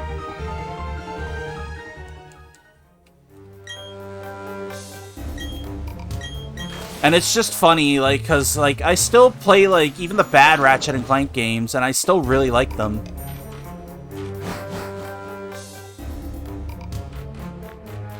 And it's funny because it's also funny, too, to think about, too. Because people complain about the newer Ratchet and Clank games, like Rift Apart and stuff, and the movie game, which the movie game deserves the hate it got, but that was Hollywood's fault for how that game turned out. Insomniac didn't get to make the game they wanted to make. But people look at Rift Apart and, like, they complain because, like, oh, Ratchet doesn't have as much edge as it used to, but it's like, the way Ratchet and Clank used to be, it used to be cynical about corporation and stuff all the time. Like, it was a very cynical, it was like a very cynical comedic take on, like, mega corporations and stuff. Which is like, yeah, that was like the charm of the old humor, but I get why they strayed away from that, because if you think about it, everything these days is that type of humor. Pretty much everything. Oh, I'm not supposed to go this way. But yeah, everything, like, pretty much every piece of media these days is, like, very cynical because of, like, how miserable our world is getting again, because, like, the whole corporate stuff, like, everyone feels like it feels like everyone's, like, basically becoming products eventually. Like, that's basically where it feels like things are headed. But, like, the depressing nature of the world makes, like, a lot of humor in media, like, just very cynical about the world. And Ratchet and Clank, in its newer stuff, has been going in a more hopeful direction. Like, the stories have been more hopeful and lighthearted and stuff. And I don't think that that's, like, a bad thing, because if Ratchet and Clank was still doing that old style of humor, it would have gotten old by now.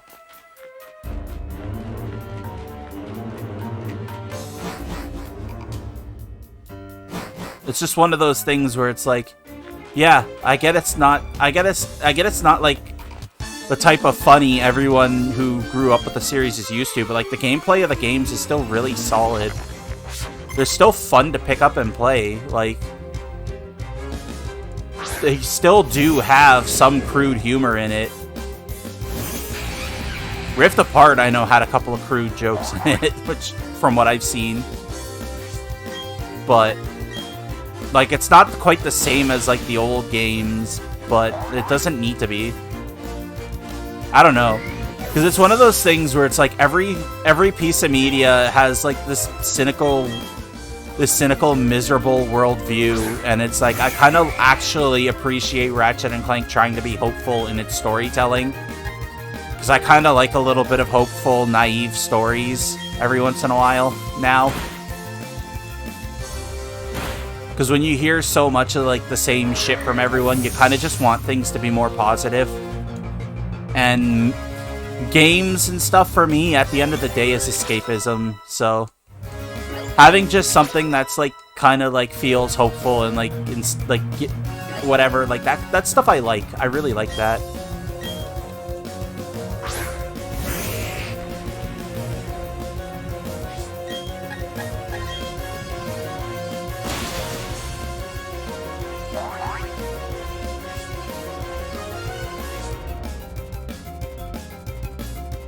But that's also just coming from someone who's, like, been miserable for, like, a while now, so I don't know. My tastes changed as I got older, basically. I used to like...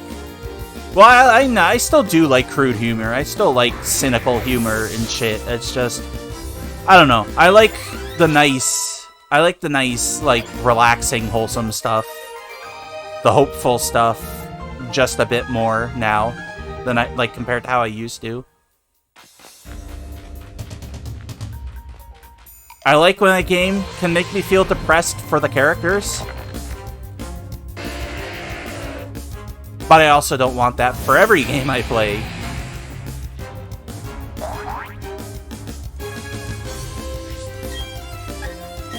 If my point makes sense anyways. But, yeah. I don't know. The Ratchet & Clank series is good. The old games do definitely hit the comedic bone better, but... as long as you're not playing, like, those spin-off PS3 games, like, specifically All for One, Full Frontal Assault, and you're not playing the movie game on PS4, you're gonna pretty much have, like, you wouldn't really have, like, a bad experience with any of those. The PS3 games are great, even though we can't play the first one on PS4 with their stupid streaming shit. I really wish Sony would port those games up. I also wish it was possible to fucking emulate those games without issues too, but eh. Yeah. The Ratchet & Clank games, though, I just love them. I love them all. Even the bad ones. I just wouldn't recommend the worst ones.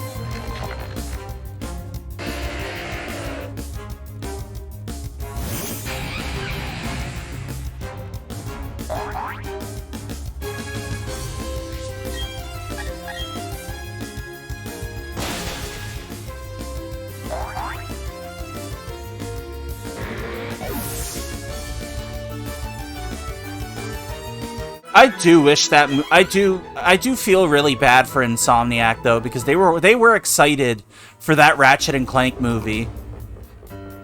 They were excited for it, but then Hollywood had to meddle with the script.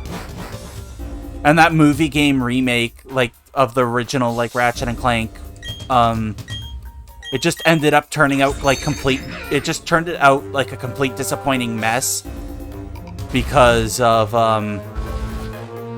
the script changing so much that they had to keep going back and fucking with the story of the game and, like, fucking with, like, the game in general just to, like, go alongside it. And it's kind of funny because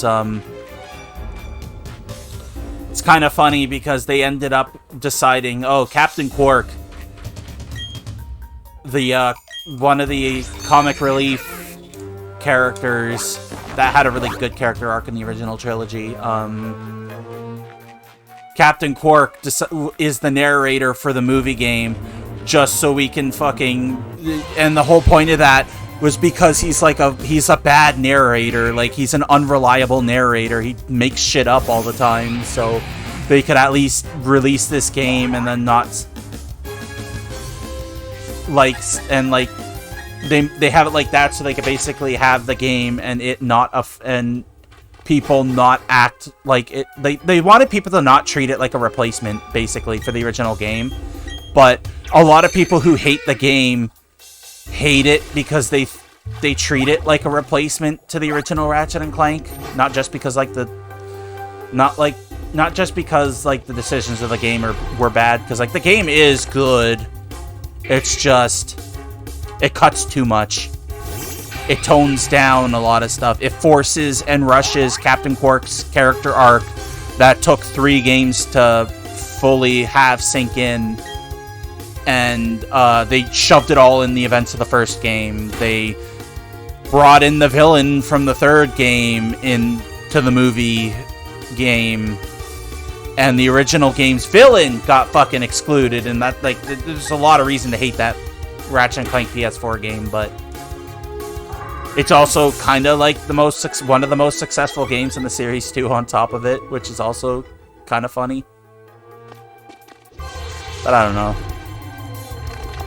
I wish Insomniac could have had their way though, because I think they really wanted to do a remake of the original game, but they couldn't.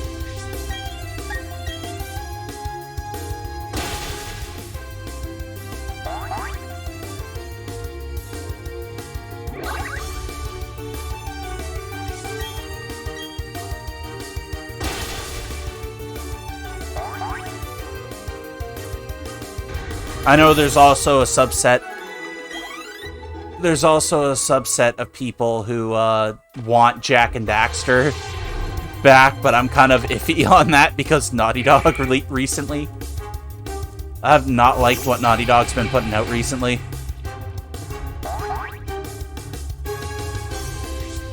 And yeah, no, Insomniac did definitely drop the ball with their attempts at a remake, but it's...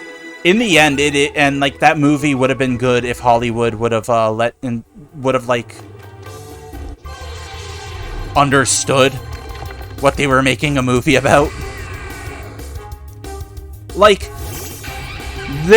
Hollywood and shit bragged about how they have the writers from like the PS3 era games or whatever, like the person who writes for the scripts for the games, when they actually got like a writer to work on it. They bragged about it, but I'm pretty sure they only had him in for like 1 day, and then they just did the rest without him. Like, it's shit like that ruined that movie. They completely failed to understand characters and stuff. And it's like, I'm upset about the movie more than the game the movies, or the game that's based off of the movie. Like, I'm more upset about how that movie turned out, because, like, that movie failing, I think, is why the Sly Cooper movie got canceled. It would have been nice to see the Sly movie if, like, they were competent about doing the PlayStation fucking character movies.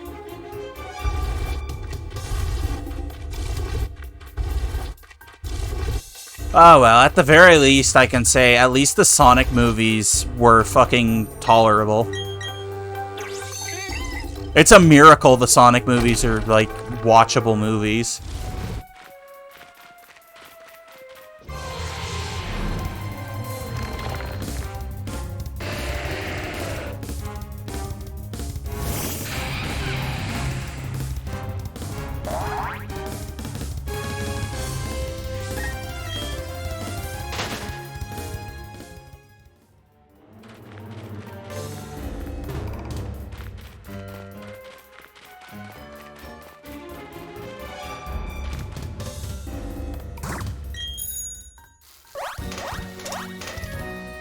I still like how fucking everyone who's trying to, like, do Resident Evil live action stuff keeps somehow fucking it up. The new Resident Evil movie was somehow worse than those old series of Resident Evil movies that everyone was kind of annoyed and irritated at.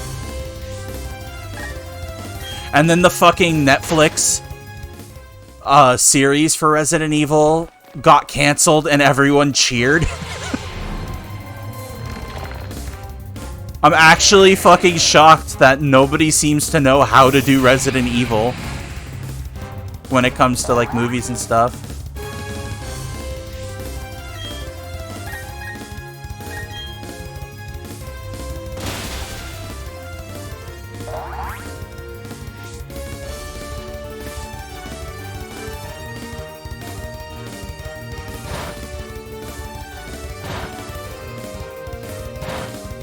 Yeah, I'm not surprised. That does sound like a very Netflix thing to have happen. It's also kind of funny how people keep saying, like, oh, Netflix is dead, Netflix is dying, because they lost, like, 1 million subscribers or whatever, when 1 million subscribers is barely, like, 1% of their viewer base. That's the one thing I find surprising. Is people keep saying, like, Netflix is, like, oh, Netflix is dying, Netflix is doomed, they're gonna be dethroned, but it's like, not really. I don't think that, I don't actually believe that. Like, yeah, Netflix has been on and off making really fucking stupid decisions. Their original programming is extremely, extremely hit and miss. But, like, most of their competitors are doing worse than them. The only one that's, like, really... The only ones that really have any leg to stand on is, like, Disney Plus and Hulu.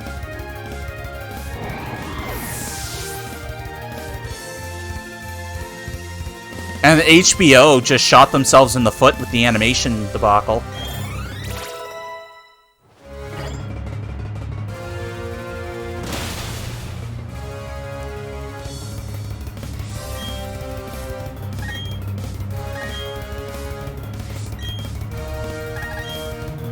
The only reason why it seems like Netflix is doing worse with, like, all of their bad decisions is just because they're not growing anymore.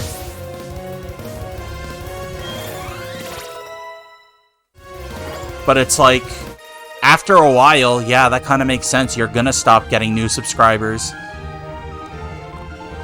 Because there's only, like, so many fucking people to make Netflix accounts out there.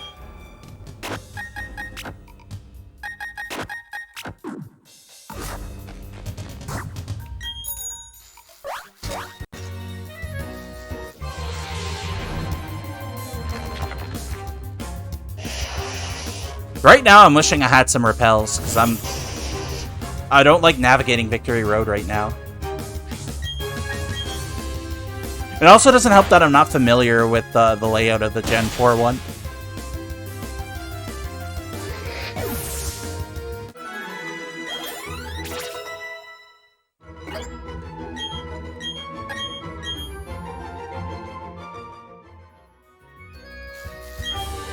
Stone Edge. I don't need Stone Edge.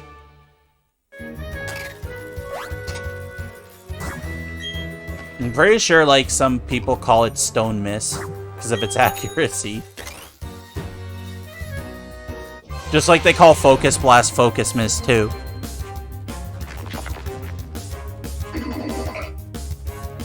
But anyways, I'd like to stop running into wild Pokemon, please. I want to actually leave.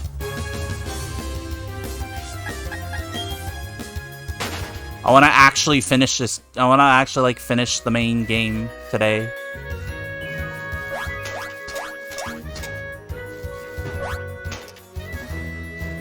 You know, move on. Maybe go back to playing Lost Judgment, or, like, play a couple of rounds of Rumbleverse. You know, I want to play something else soon.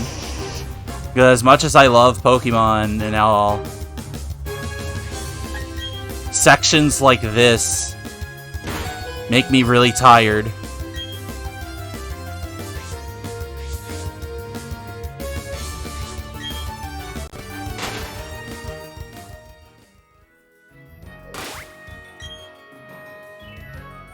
Oh, I'm aware of Cynthia's team in this game. I'm aware of the bullshit.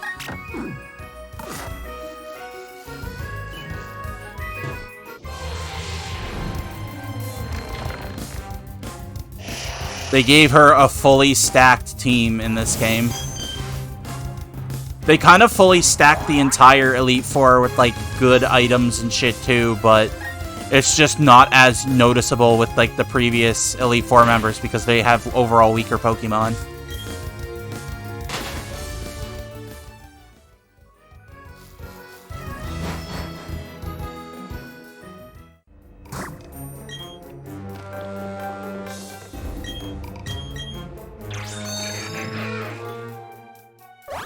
I have no idea where I'm going.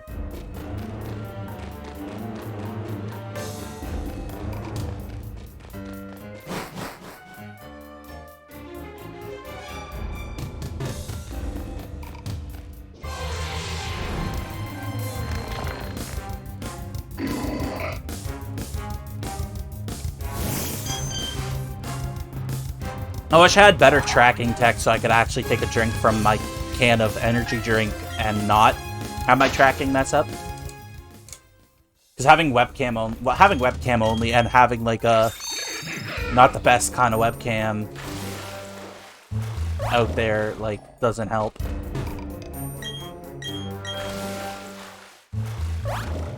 You know, like this way?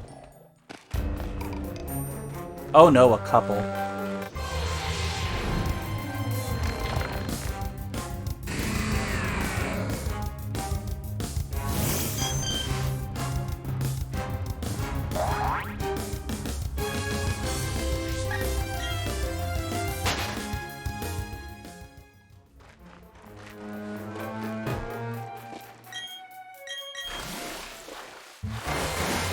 Really? Instantly, huh?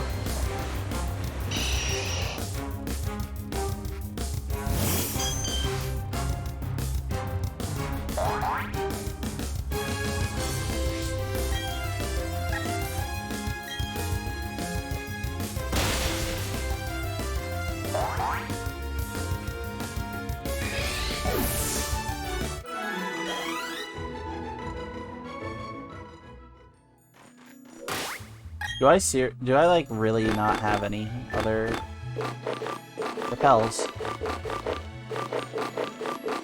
I know I most likely don't, but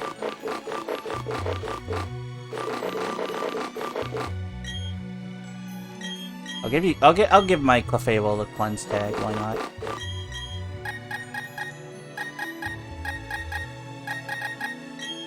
Oh right, you're already maxed.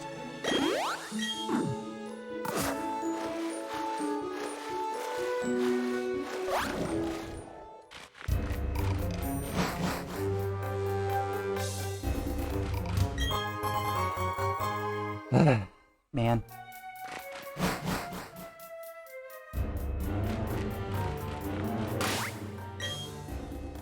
I have an escape rope, don't I? Yeah, let me get out of here. I'm gonna go buy a shit ton of repels.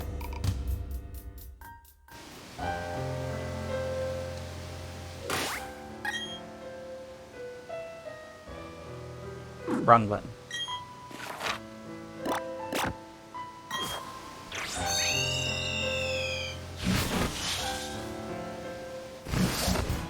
Yeah, you could tell like that Victory Road is being a headache for me because it's like it's been an hour and a half of running through Victory Road.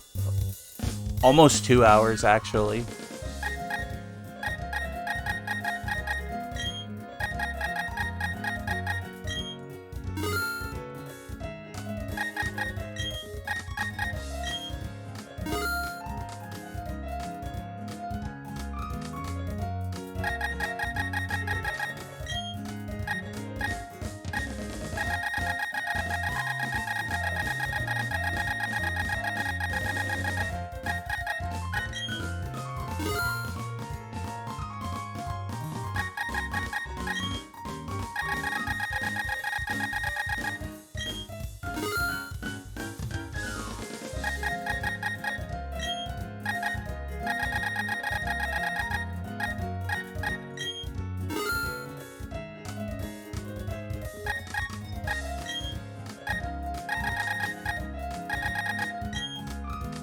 Spend the rest of my money on hyper potions, why not?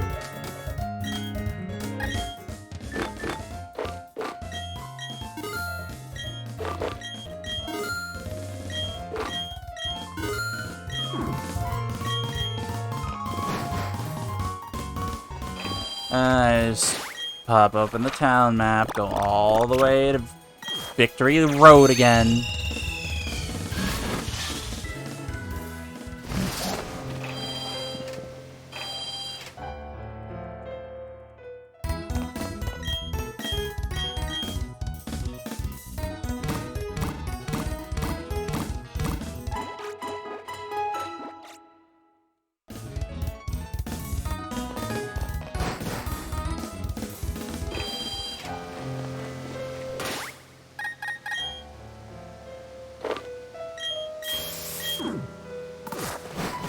Yeah, let's see how you like max repels.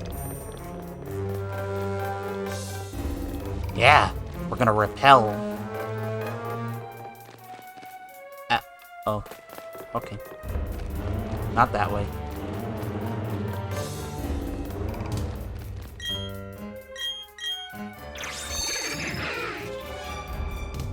Like, I get Victory Road is supposed to be like your big final dungeon before the League, but I don't like it. I don't like it. It's big and stupid. Takes 30 years to get through here.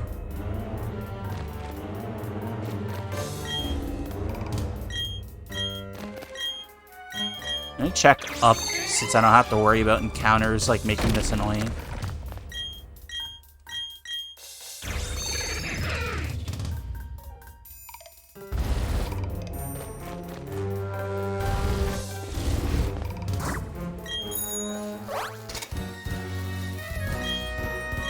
Okay, yeah, there's nothing over here.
Whee!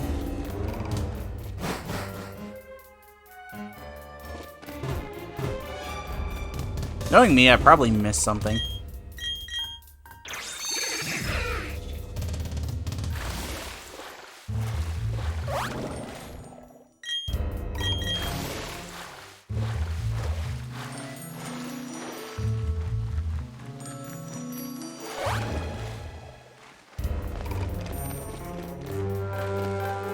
Okay, nothing of interest over here.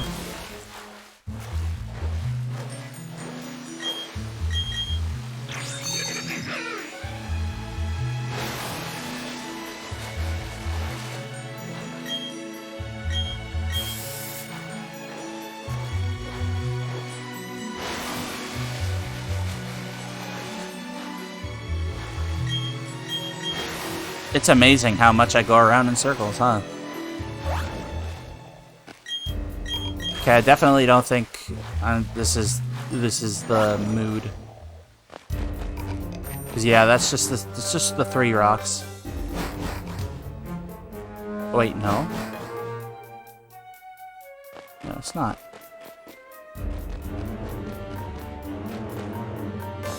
Is it this one?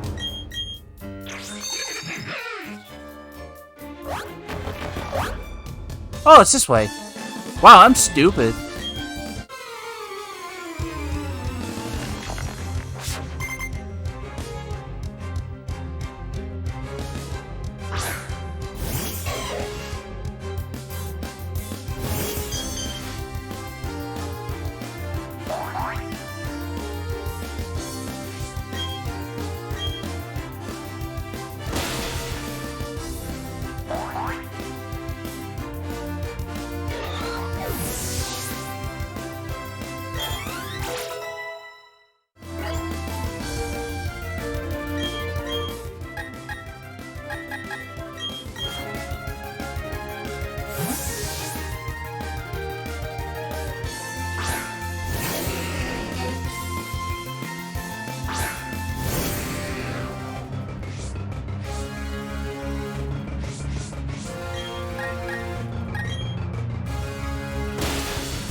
Yeah, get him, Kingler.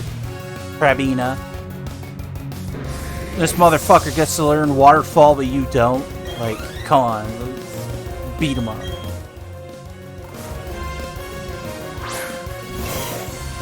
I do think it's stupid that Kingler can't learn fucking Waterfall in this game.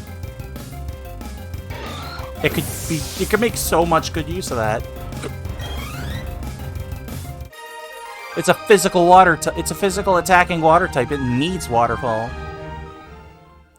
I mean, I guess it gets Crab Hammer, but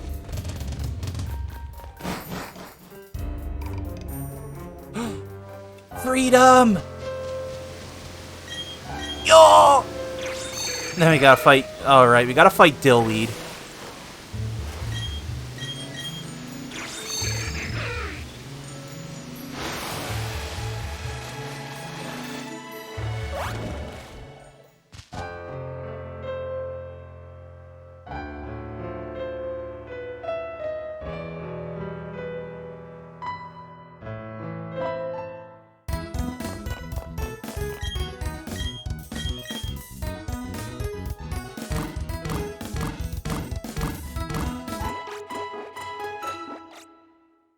Yeah, and Dillweed opens with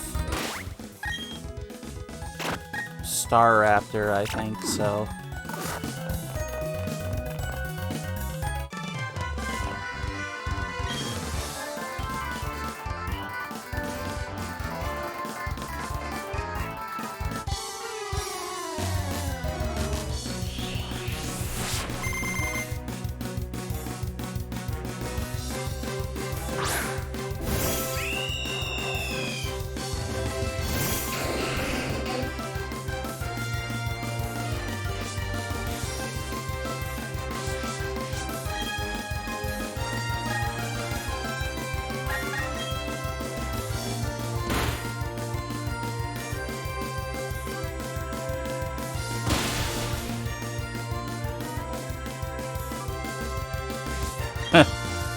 Yeah, he would use a Focus Sash after a close combat.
It was the bullshit crit, though. That's the only thing I don't like about the newer games, is the friendship stuff. Basically giving you random lucky free damage and stuff. Free surviving. It's stuff like that that I don't like. I don't mind the constant EXP share because, like, if I had the option to turn it off, I wouldn't. So...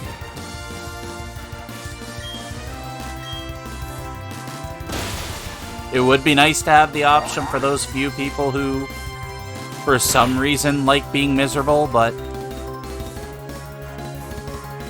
eh.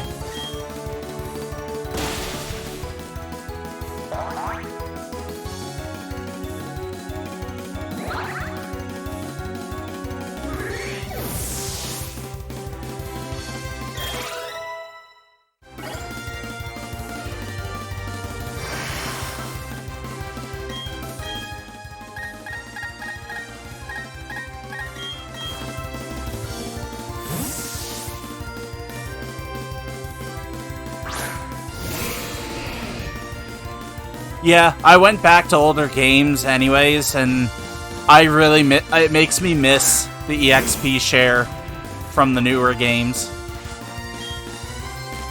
I don't know. I don't see the appeal in, like, not having your party's XP distribution being even.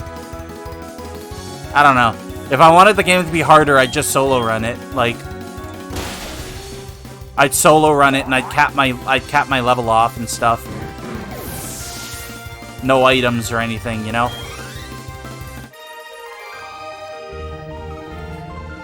And it's not even like you over-level that much. Like, people act like you over-level, like, oh, you're like 27 levels higher than everything else if you, because of the EXP share, but it's like, no, not really. Maybe, like, sometimes you're 5 levels over, but you have to go out of your way to do that grinding if you really want to be over-leveled with the EXP share being the way it is. X and Y, though, I do agree it was bad in that game because they didn't really nerf the XP gain for your party members.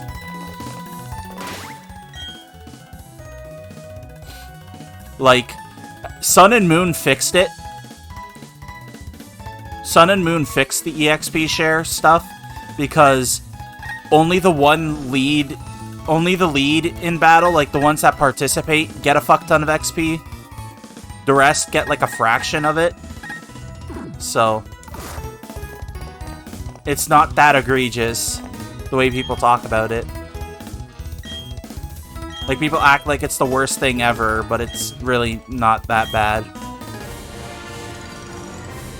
It's only bad if you want to fight every trainer in the game before you progress. Then, like, yeah, you'll start over-leveling a little bit, but even in Sword and Shield, if I didn't do stuff to over-level, I was pretty on level with everything. But anyways, Elite Four time.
Just doing the bare minimum for items.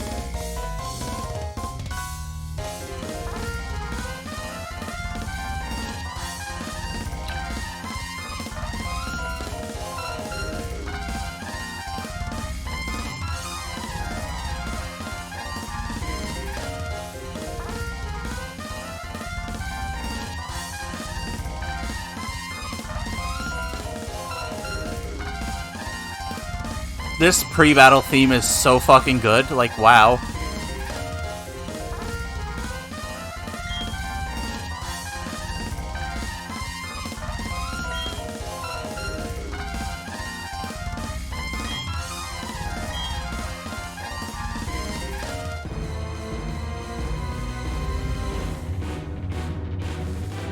This game is what made me notice that the Elite Four have a different version of the gym leader theme.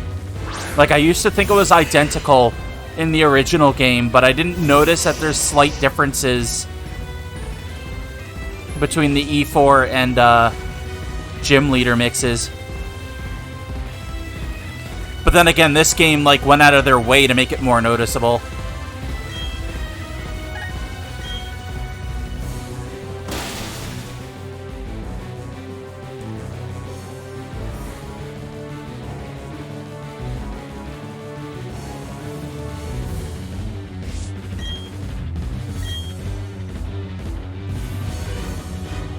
I really love the Elite Four version of it in this game, though. Makes up for the gym leader one being underwhelming.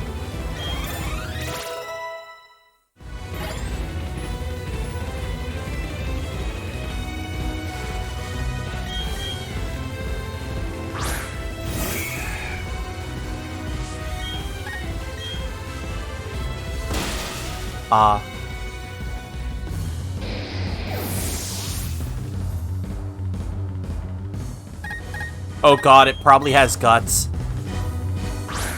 Knowing that it has a flame orb. Yeah, they definitely have competitive items on the Elite Four in this game. I really like that, though. The Elite Four, like, the final battles of the game should be like that.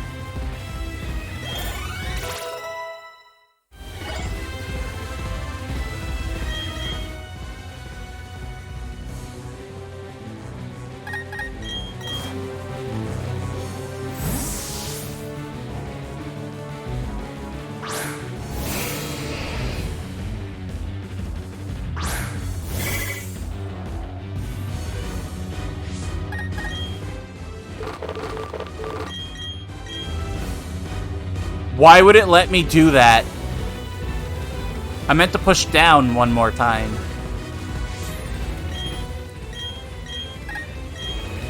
I can't believe that wastes a turn now.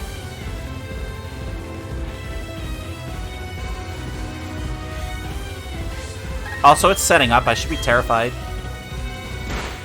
Yeah, fuck. Oh, God.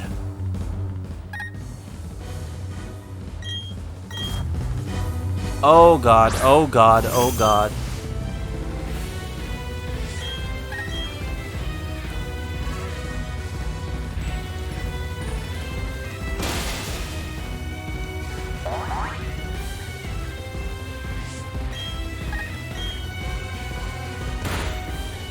Oh, that hit hard.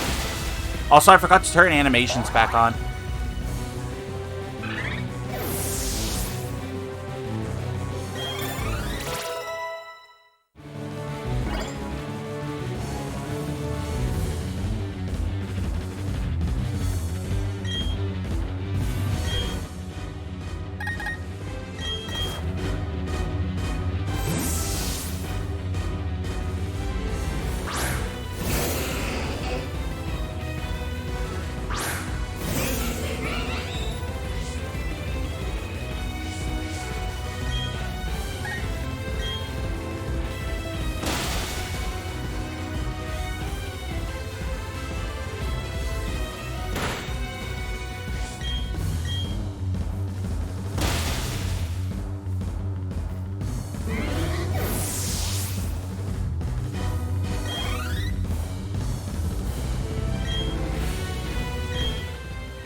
This is probably not the play, but considering Dark Poison, but eh.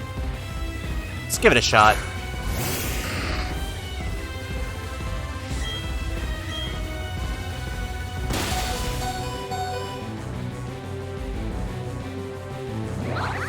Oh boy, the friendship clutch.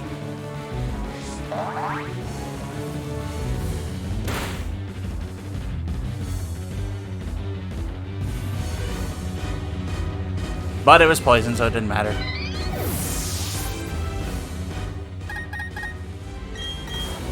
This was the play.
Bertha.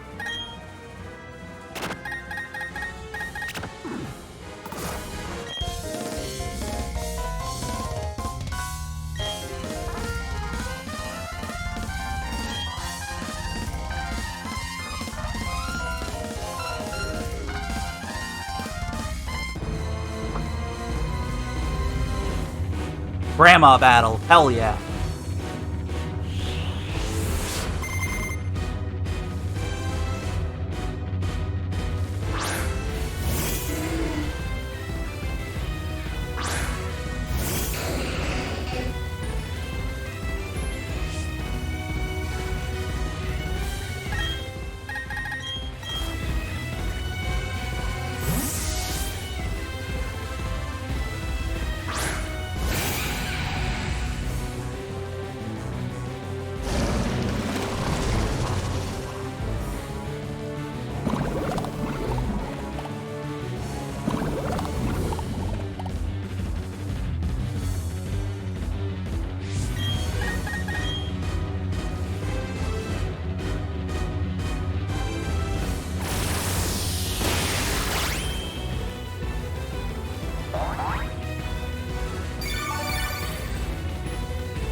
I love Woodhammer. Such a strong move. Recoil sucks, but I like it still. But again, I just like Hammer.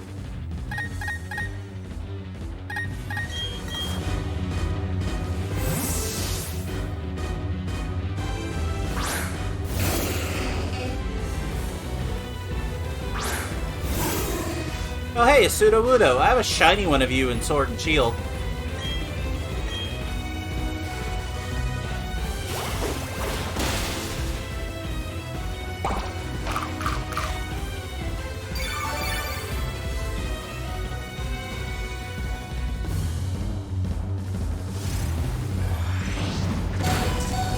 Oh lord, my poor crab.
Oh!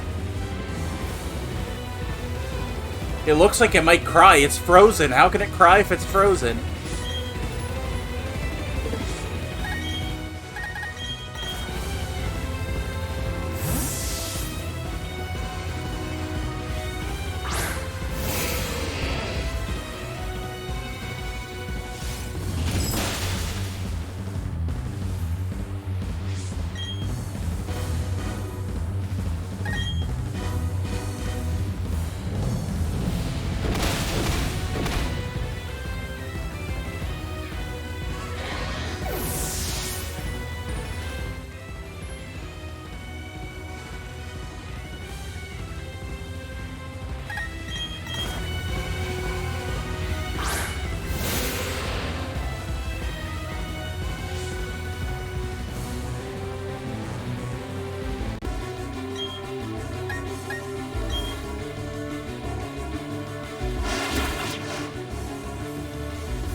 Let's go, bird!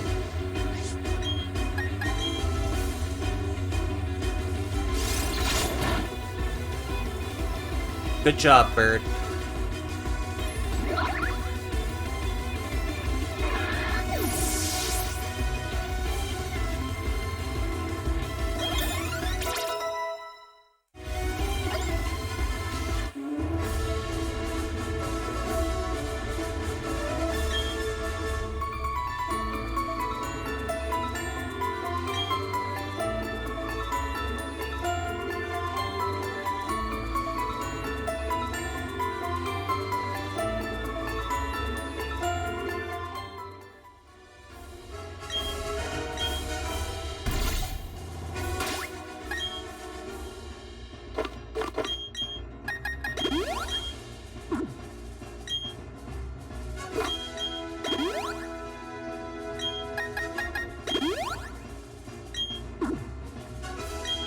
I pushed B too much and too fast.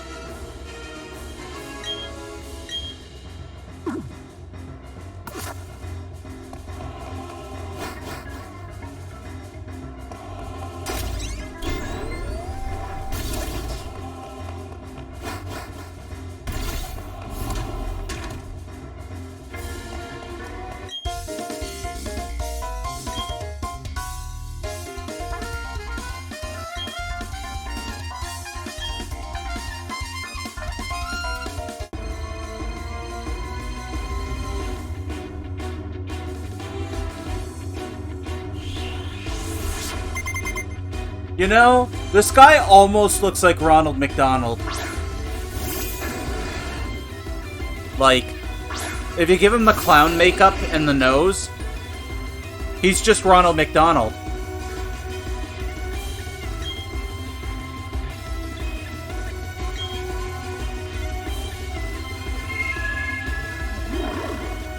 Wait a minute.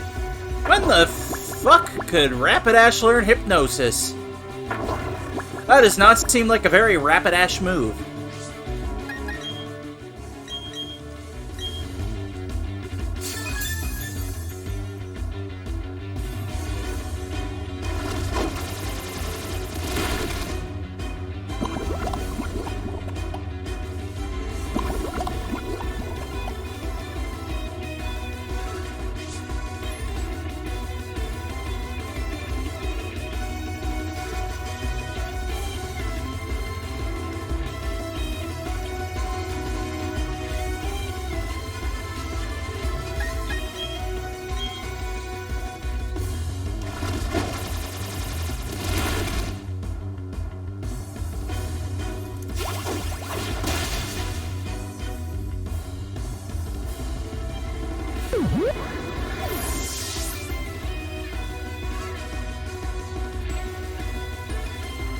Thank you for the follow, and that is an interesting Username Lufisery.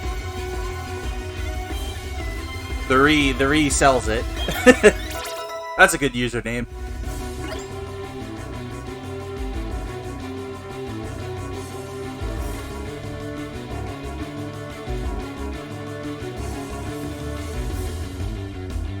Hope you're having a good day. It feels good finally being at the Elite Four here. After several days of just casually surprisingly enjoying this remake. It's probably not smart to use an Arcanine against Steelix right now, but... and yeah, I know how bad Cynthia's gonna get. I'm already aware. She has a fully decked out team. Really good items on them.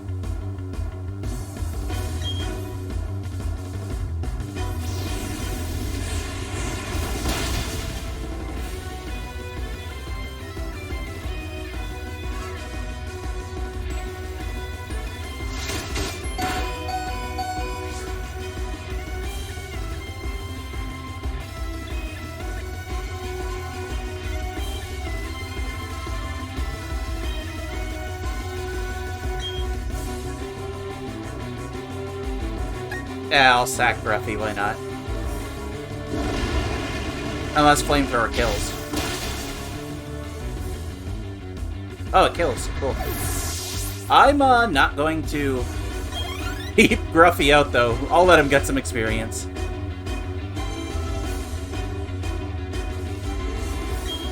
Lopunny, now, I want to send in Rhombus and do the Hammer Arm shit to it, but... that's not a good idea. It's probably got, like, Brick Break or High Jump Kick or something. It's probably got something that'll fuck Rhombus up, so... I just don't trust it. I don't know the movesets off the top of my head, I just know that it's probably got something that I don't want to see.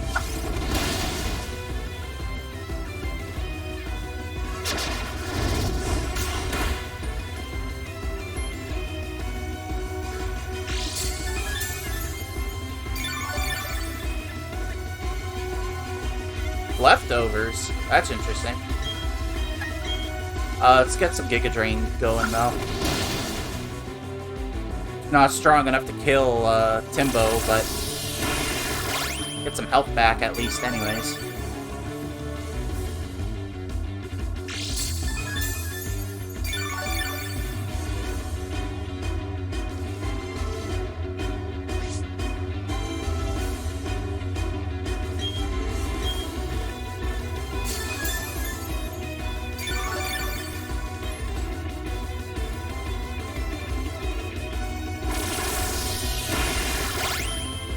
It can be, but yeah. I'm definitely worried about the idea of, sending in my fucking Rhyperior to fight this thing. Because, you know... I don't know, I just have that sinking feeling that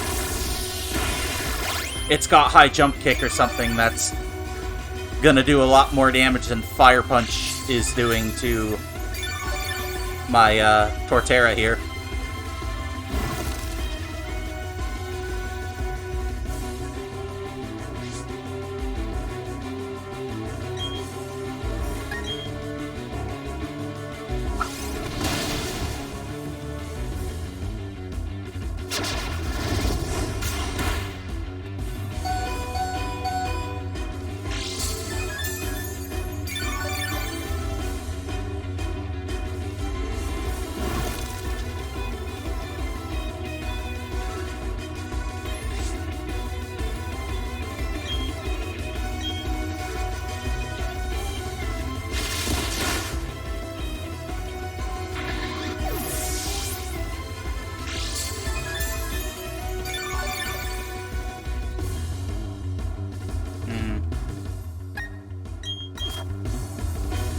Hopefully Crobat's fast enough to get a quick kill on this with Cross Poison.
Oh, it's got Strength Sap. Fuck. That's gonna hurt my damage.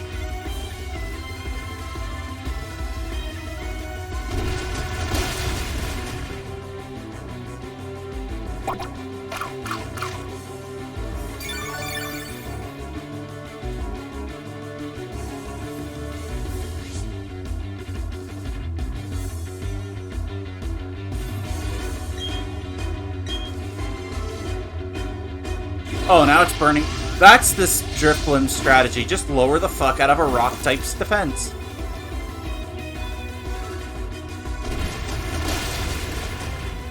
I don't know the movesets for the Pokemon. I just know that they have strategies. That's all I know about them.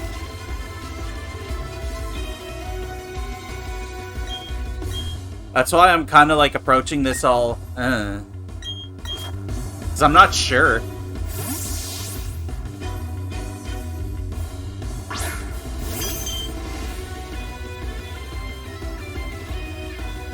Hey yo, Ronald McDonald's gonna send out his monkey.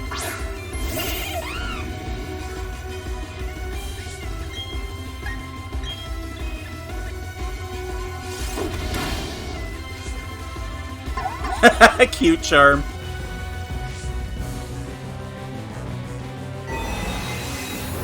Well, it didn't end up doing that, so I guess I lucked out.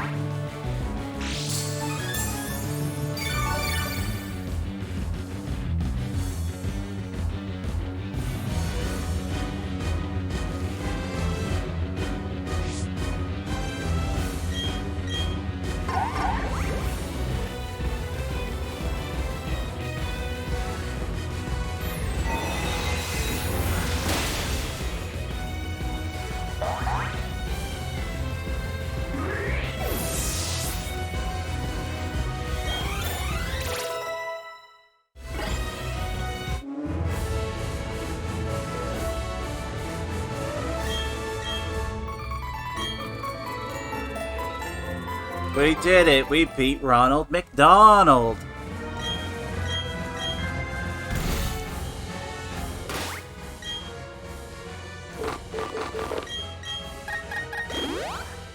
We beat Ronald McDonald, but he didn't give us a Happy Meal.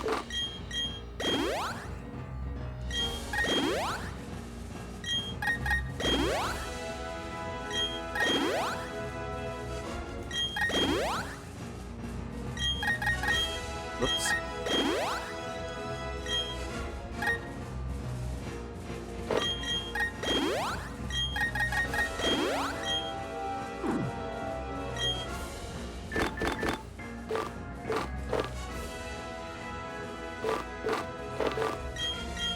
I know giving a special attack to a Crobat seems kind of stupid, but I just want to give it something to help with, like, any psychic coverage.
Why did I lead Kingler?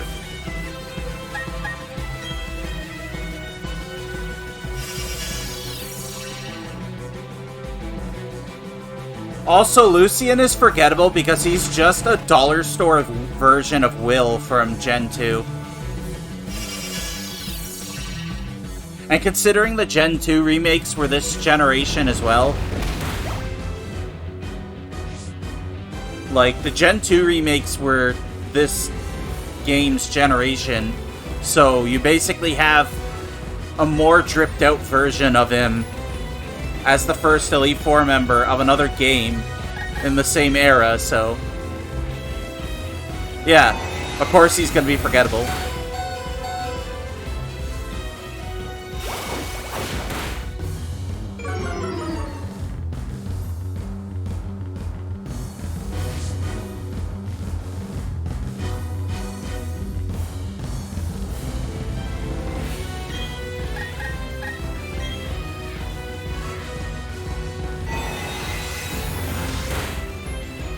Yeah, I figured.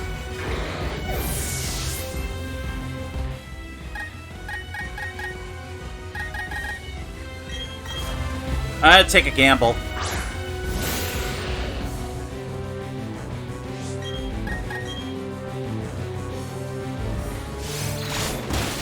Because it's a fairy type, you know, my only poison attacker.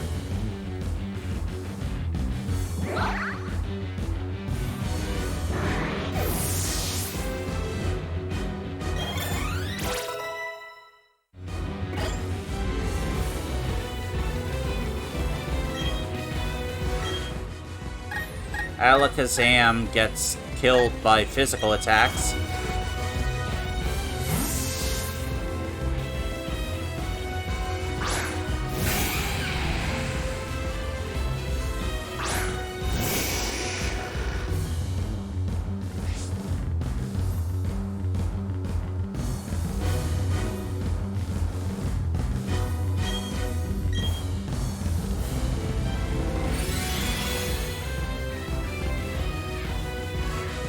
I can't switch Crobat in until that future sight goes away. Yeah, and it's gonna set up Nasty Plot.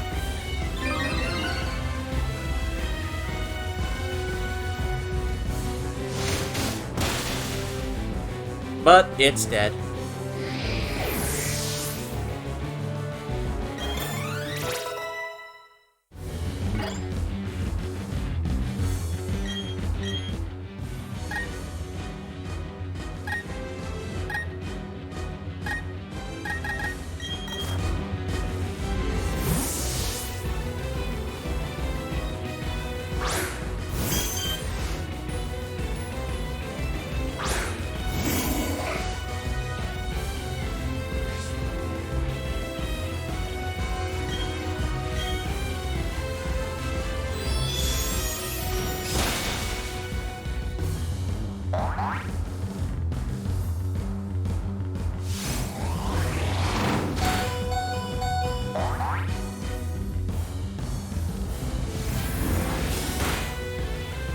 That's fine. Reflect is gone, so hopefully Aerial Ace is enough to kill.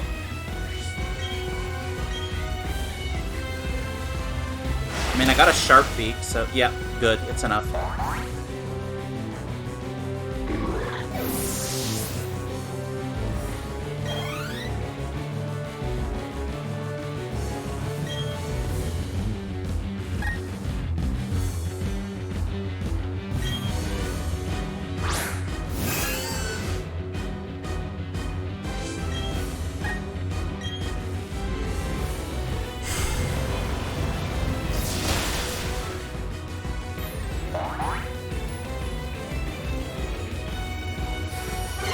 Trick Room, eh?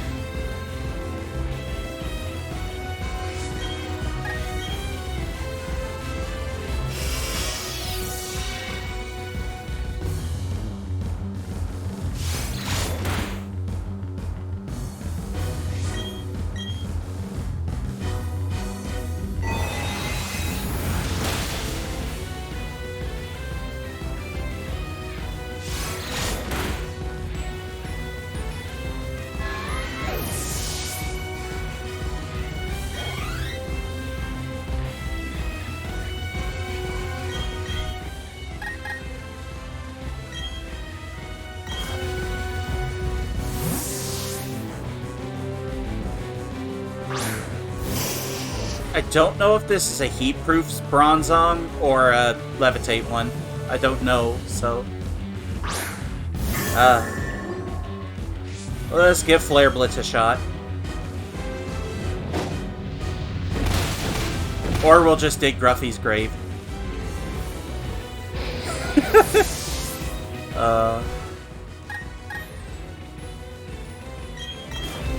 You know what? We'll give it a try.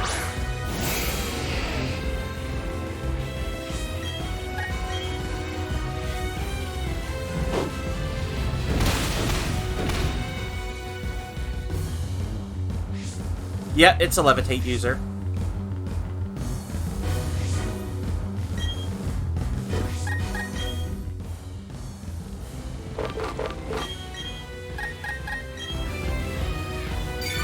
It'd just be smart to revive Mike Lefable.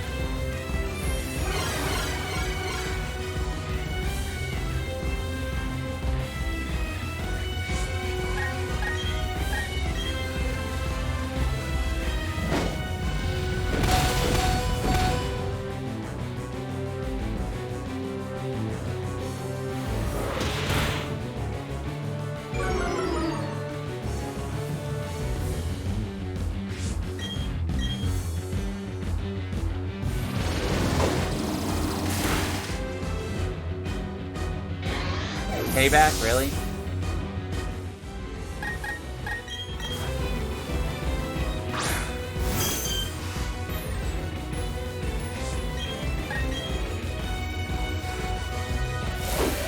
Oh, fuck. I didn't think about Gyro Ball. Yeah, that is an attack. It's just an attack I forget exists, because, like, every time I've wanted to use it, I've never had anything slow enough to actually make it do worthwhile damage.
I don't know why I didn't do it from the bag.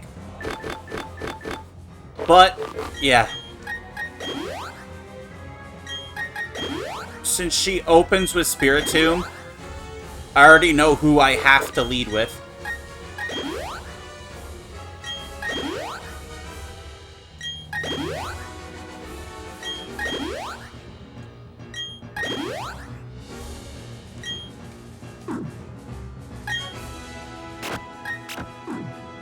I have to lead with Clefable.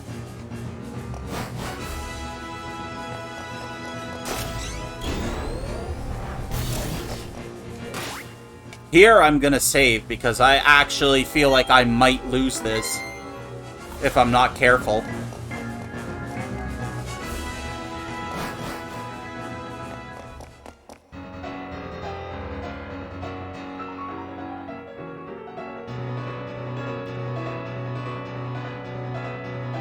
They did not need to make her fucking theme so sinister.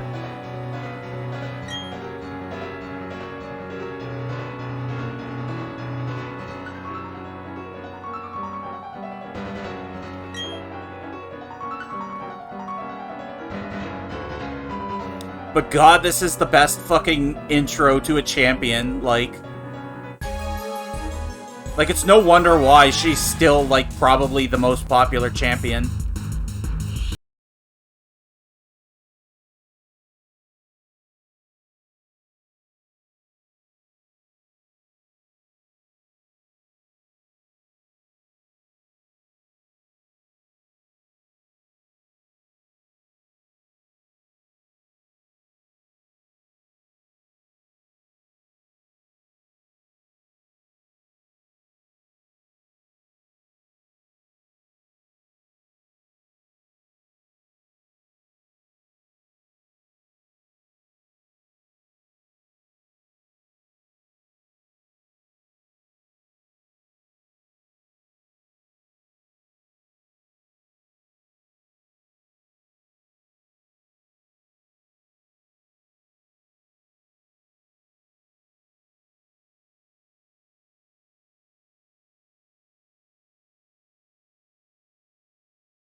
Just send in Rhombus just because I know Rhombus can hit hard enough.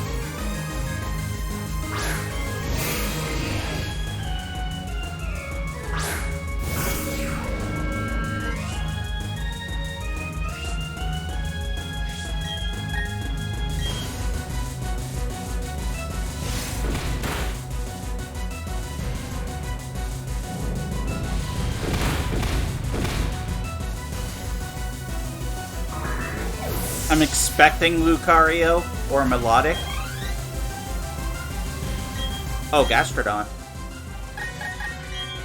She has a Gastrodon?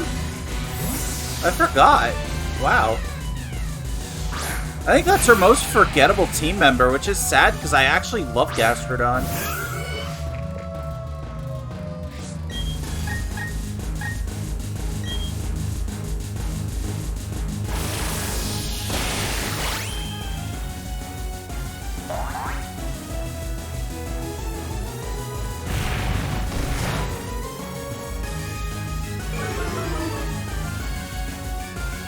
I'd use Woodhammer, but I don't want to use Woodhammer yet.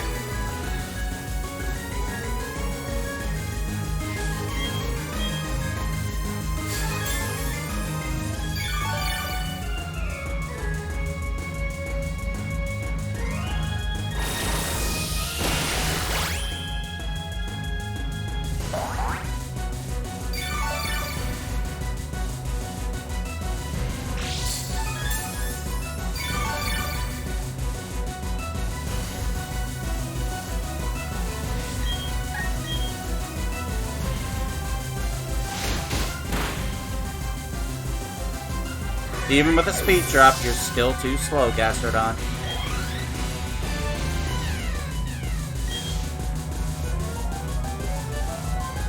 It's got Ice Beam.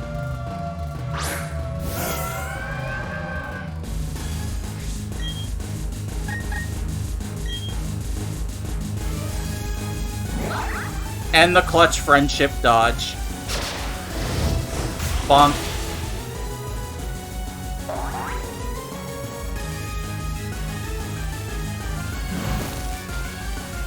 Yeah, because you have that fucking ability.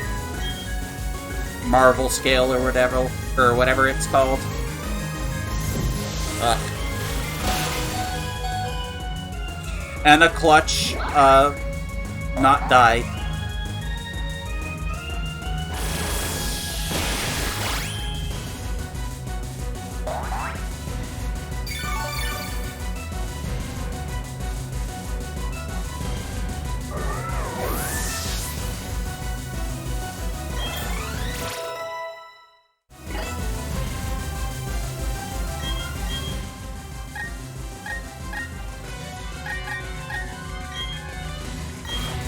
I don't expect the Arcanine to actually help here, but I'm gonna give it a shot.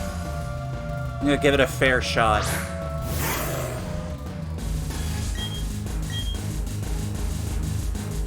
Oh, it's nasty plotting.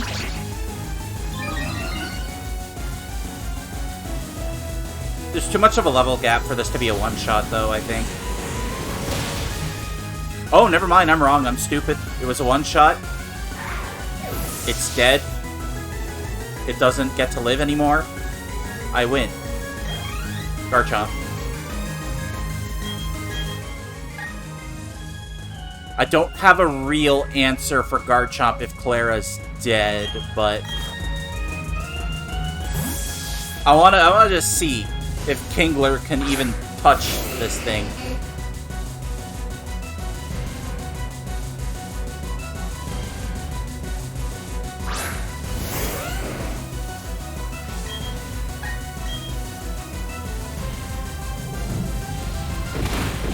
The answer is no. Kingler cannot touch this thing.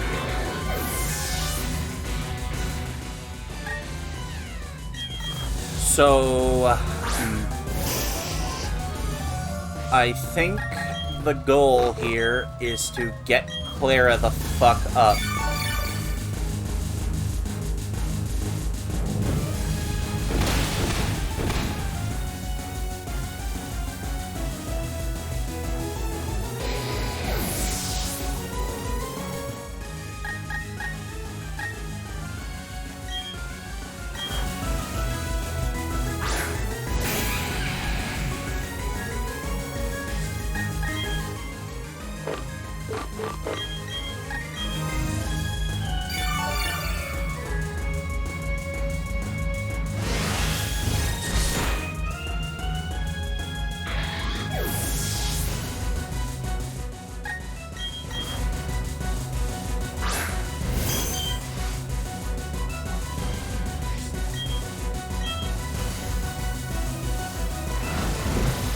she has an answer for fairy types. Fuck.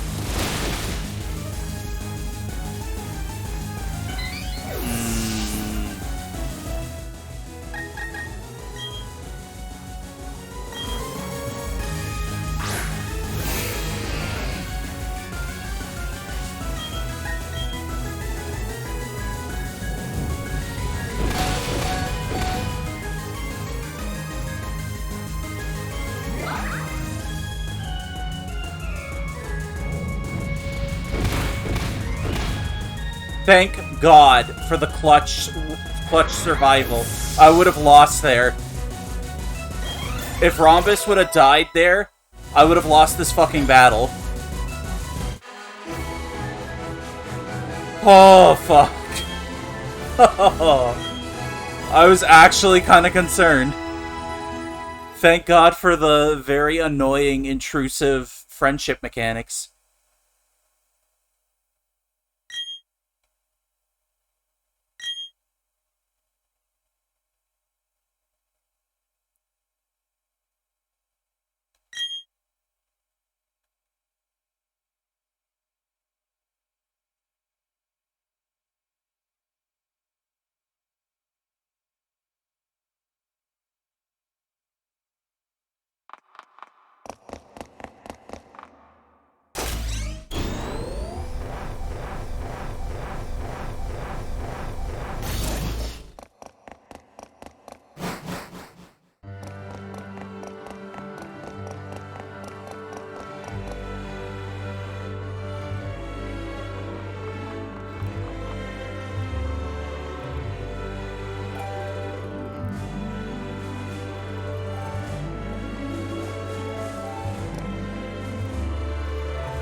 Oh man, that felt good though.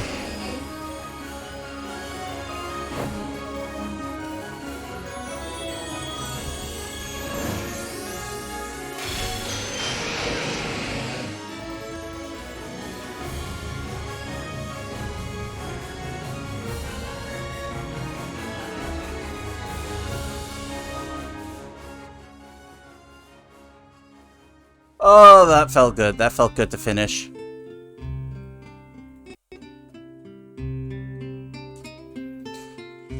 Yeah, I don't mind this remake. It's not as good as previous remakes, obviously, but I very, very clearly get why they released it like this, I think. I think they actually didn't want to make a fucking Diamond and Pearl remake. That's what I believe.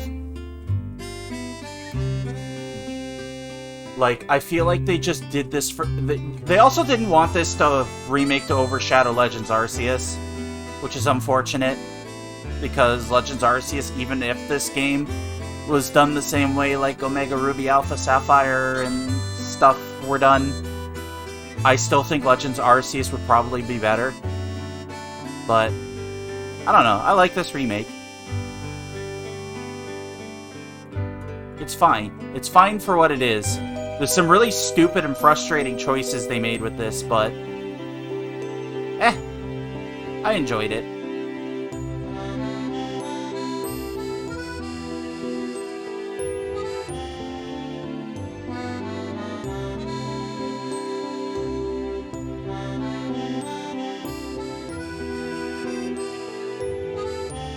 I do think this game shouldn't have been the same fucking price as, like, Sword and Shield, though.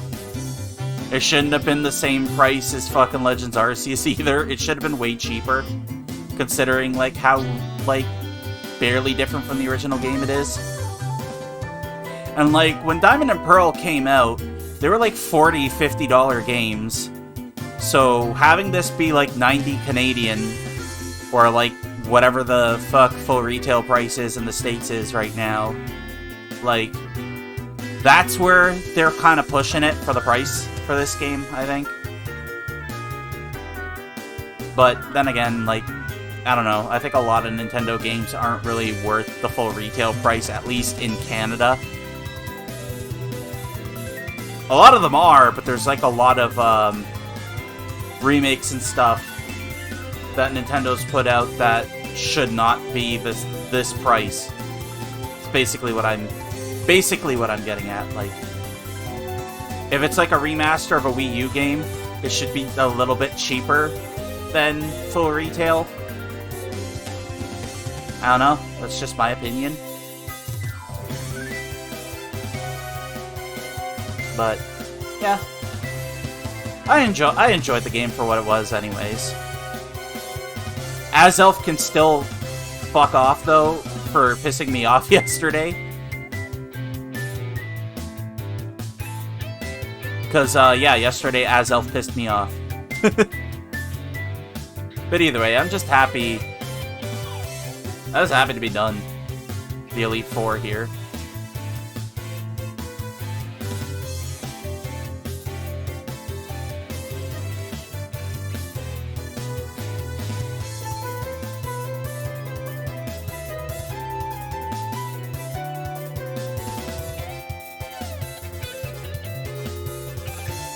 I'm still looking forward to Scarlet and Violet, at least, because at least that game looks like it's going to be something.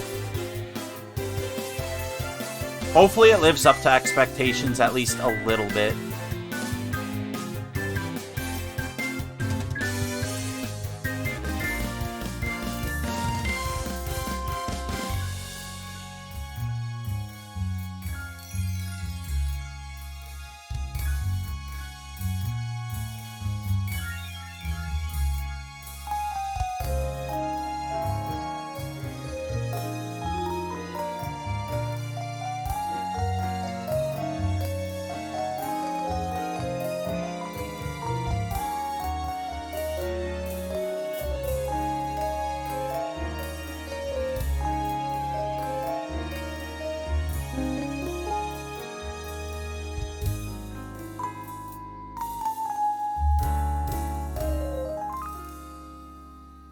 There we go.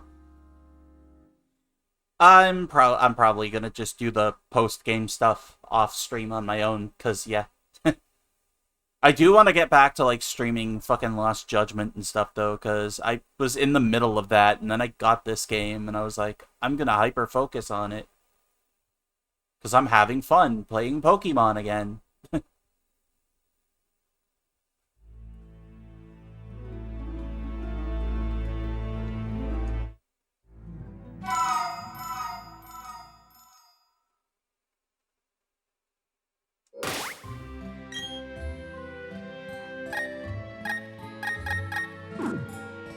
And yeah, since I do have the Legends Arceus stuff done, I do have the Azure Flute.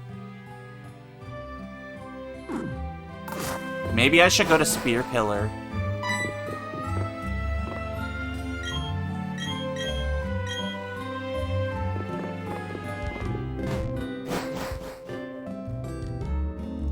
You know what?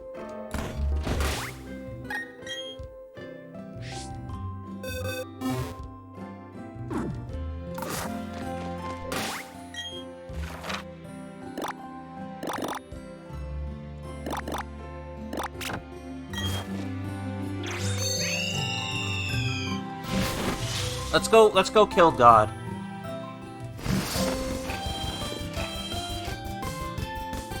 I don't need to heal. What am I doing?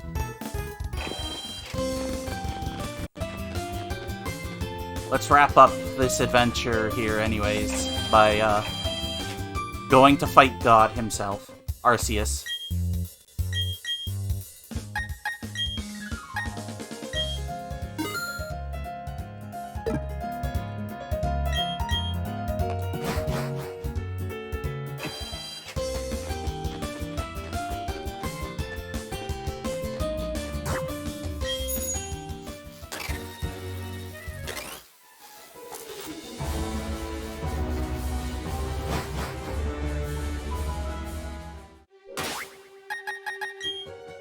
No.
I am gonna try and catch Arceus though, because, you know, it would be stupid if I just went there to defeat it.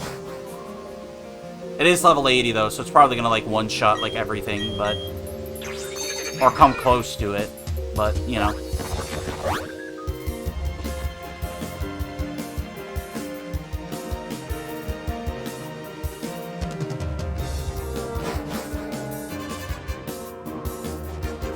I've just never done the Arceus event because, like, nobody legally could. You had to, like, use action replay and cheat to do it before.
where it can use.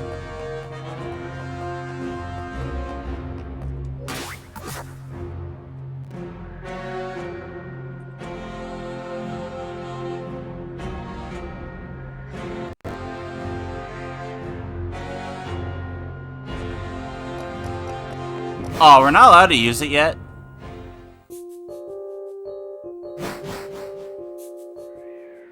It's supposed to prompt you.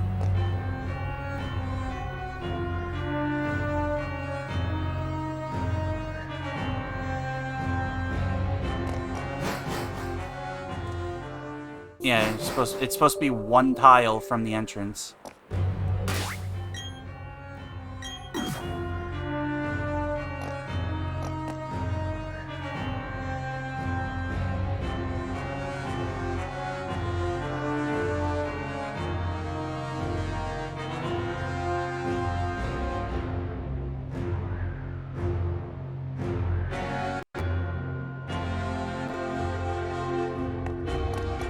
It's supposed to do it automatically, so I don't think I'm allowed to.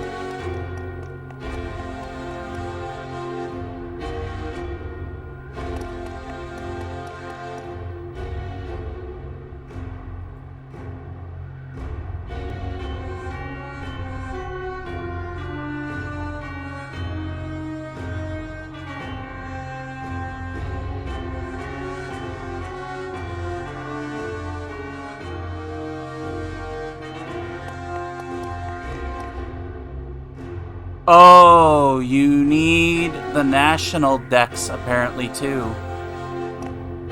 Yeah, that makes sense.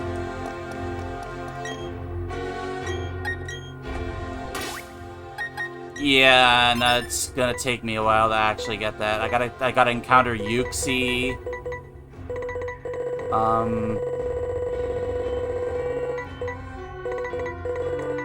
I haven't seen. I have to go out of my way to do that. Basically, what it's telling me. I'm gonna see all I'm missing. Okay, yeah, that's Burmy and Wormadam.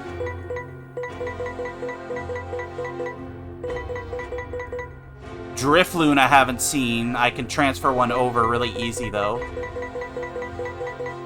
Barboach. Obviously, Yuxi. You know what? We're doing this. We're doing this somehow. I'm gonna be lazy, and I'm gonna transfer over Pokemon from Legends Arceus. I know Palkia's in the town, but I can also just send over my Palkia from Legends.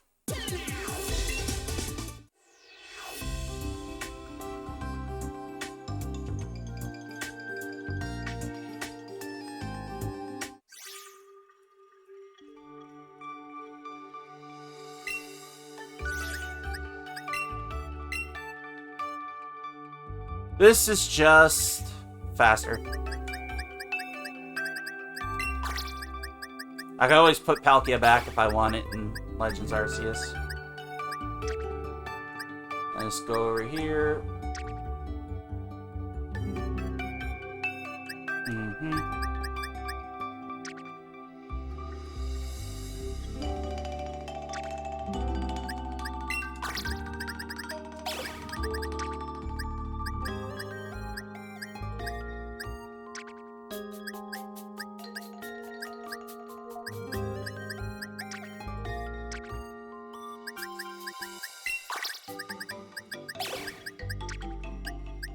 See the hoops I'm jumping because I really don't want to put that much effort in to finishing this. I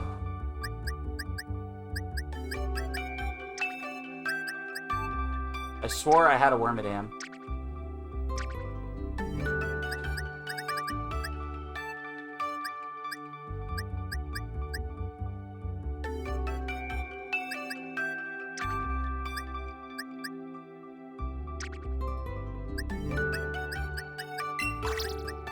Drifloon.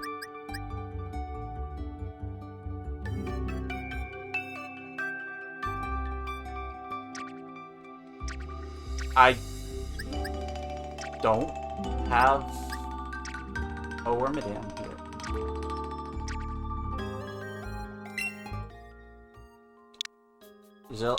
I don't want to name the box. Stop.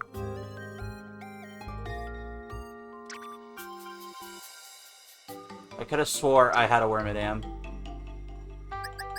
There's Chimecho. I'm pretty sure I haven't seen one.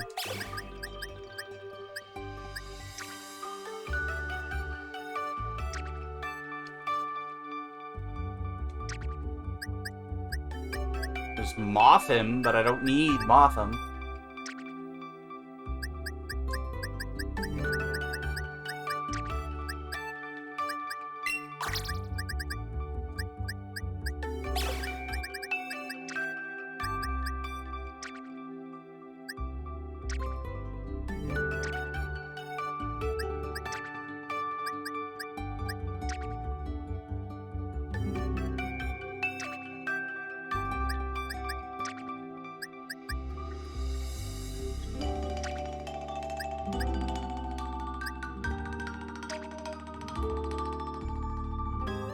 You know, this would be a good day to have good eyesight. Because I don't have the best eyesight. Because I'm just, like, squinting at my screen. I'm squinting at my screen right now, like,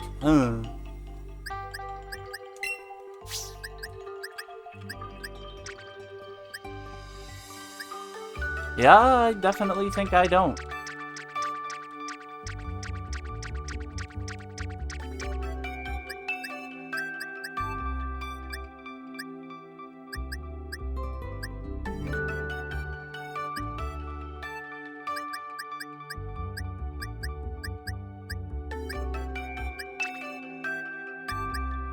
That's a shame. I thought I did. Eh.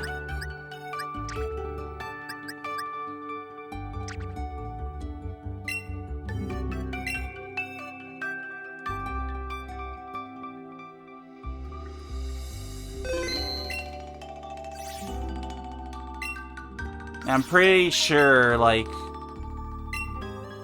Burmy and Mothim aren't in, like, and whatever isn't in Sword and Shield, so it's not like I could scroll through these boxes and find one.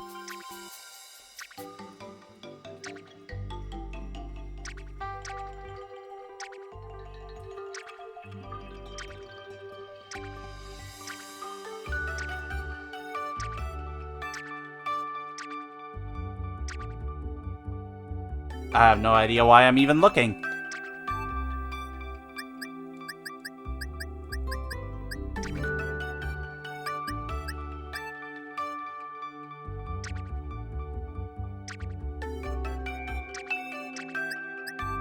Ah, Feebass.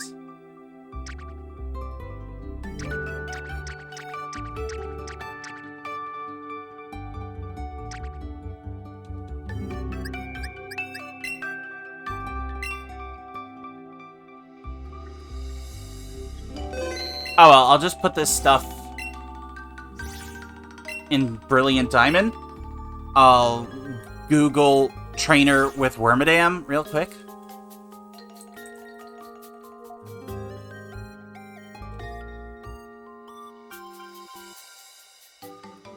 Yeah, Beauty Devon wrote 214, an alternate route south of Veilstone that you're never forced to visit on your quest. Blonde-haired woman, roughly center of the map. Okay. That's good to note.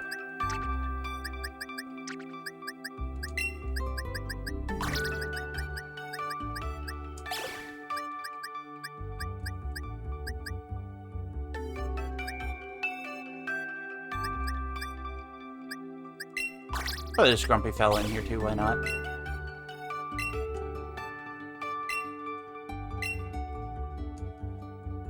Because yeah, we're doing this. We're ending the stream with fucking Arceus encounter, because I wanna just experience this event for the first time in full, so.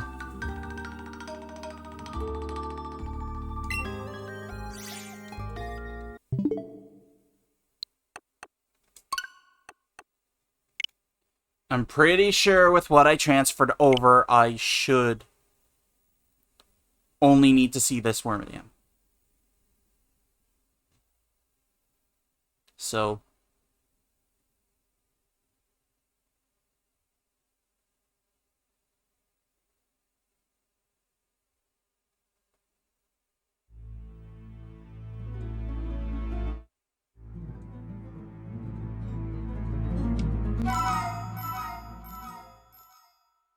isn't it fun how much, like, time I'm wasting trying to figure this out?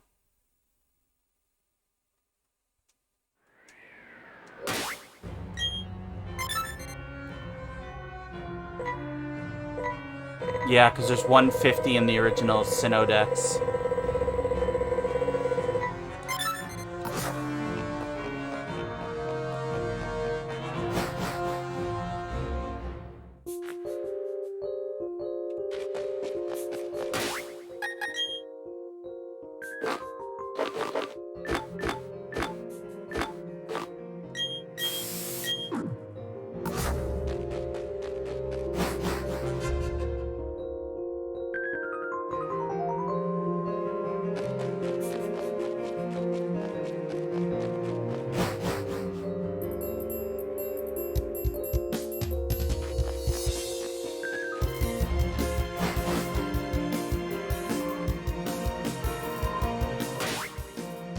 Oh man, it sucks that I'm gonna have to like trek through it again.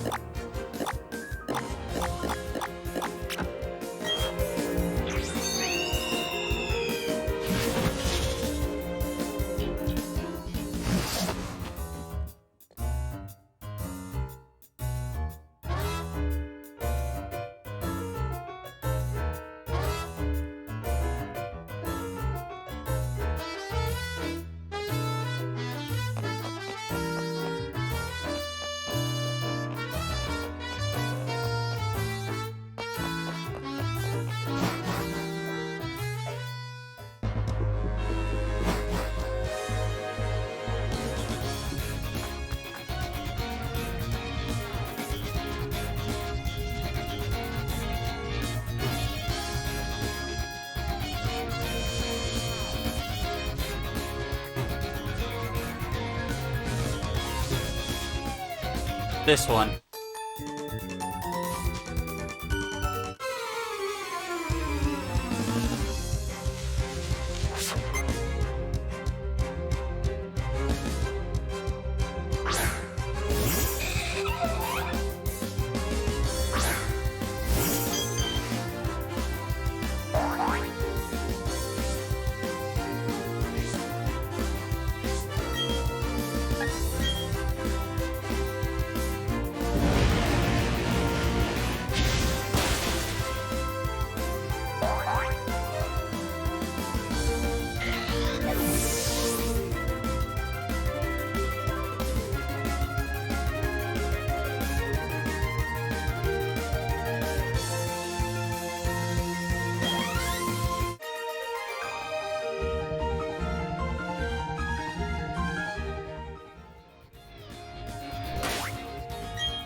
It's Professor Oak!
We're gonna do it now. We're going for Arceus.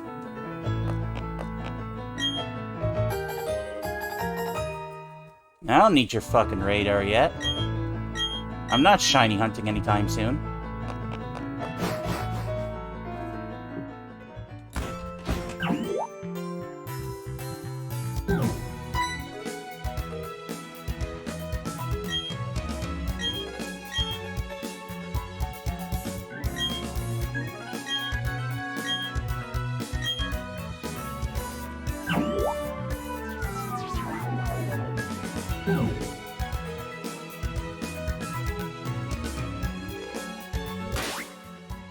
Now we should be able to do it.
Here we go.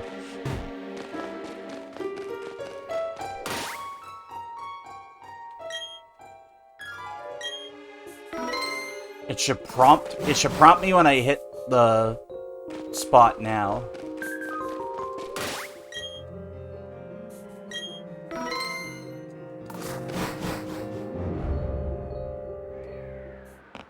Yeah, there we go.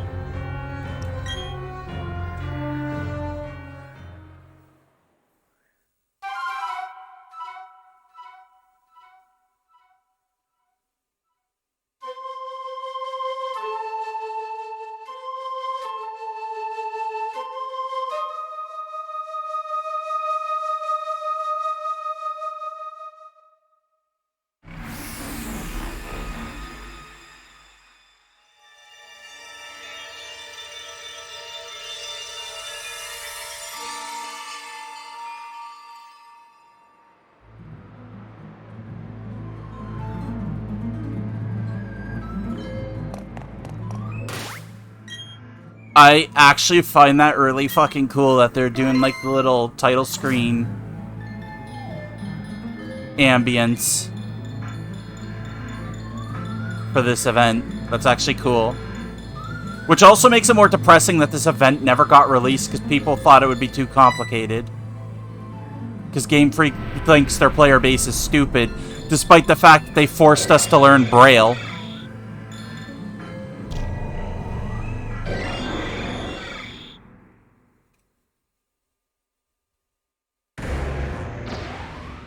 Oh, here we go.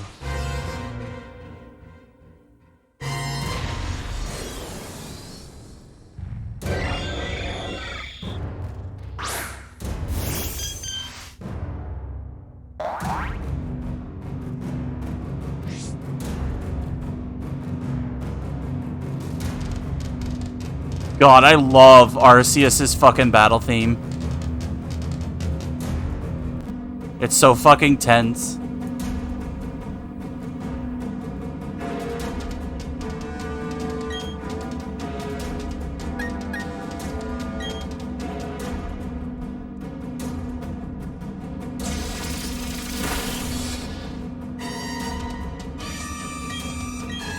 We barely dented too. That's a shock. Well, actually, no, that's not a shock. It should be like this.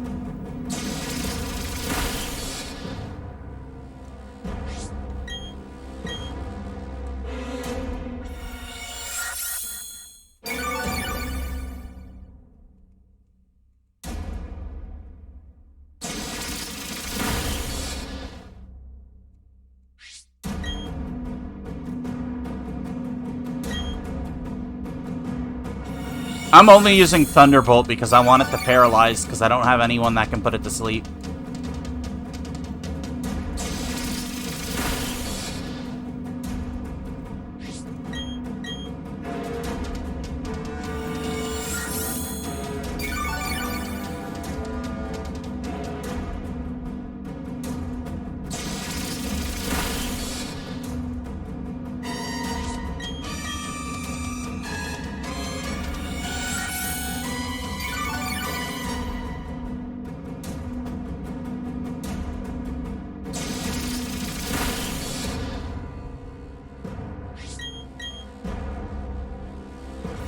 I just love how it's just healing, though.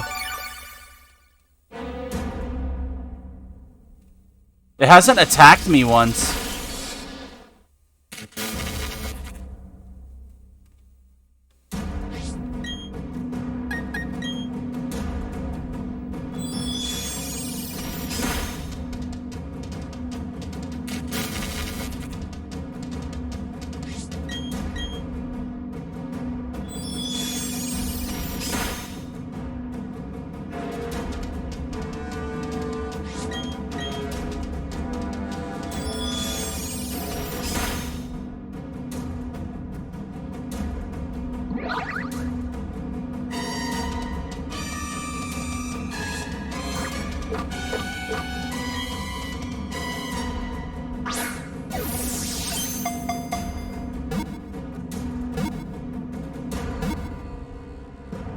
Well, that was easy.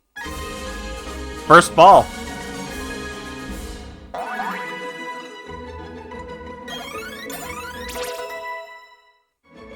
At least it wasn't like Azel.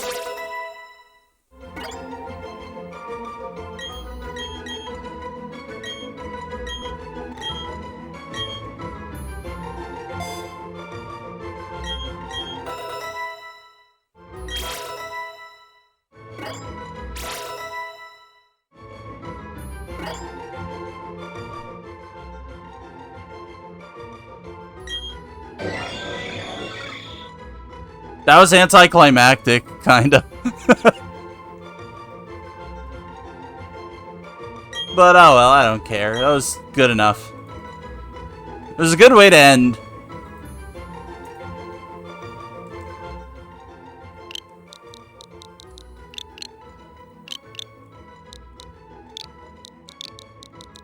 I'm just gonna name him the GOAT.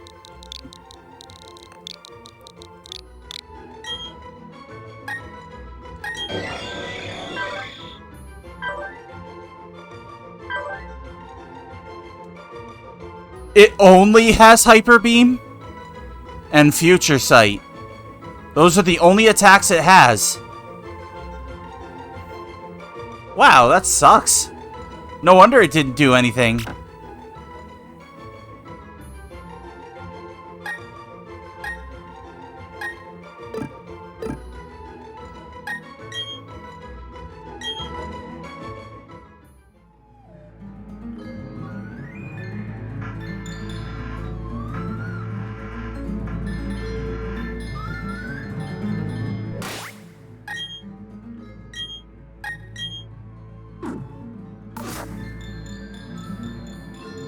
I like how you move extra slow on these stairs. They needed to give you a little taste of the original Diamond and Pearl speed. Man. Feels good, though. It feels good getting Arceus on the first ball. Because I don't have to, like, deal with the mental anguish of throwing 50 balls and then it kills itself, like, as Elf.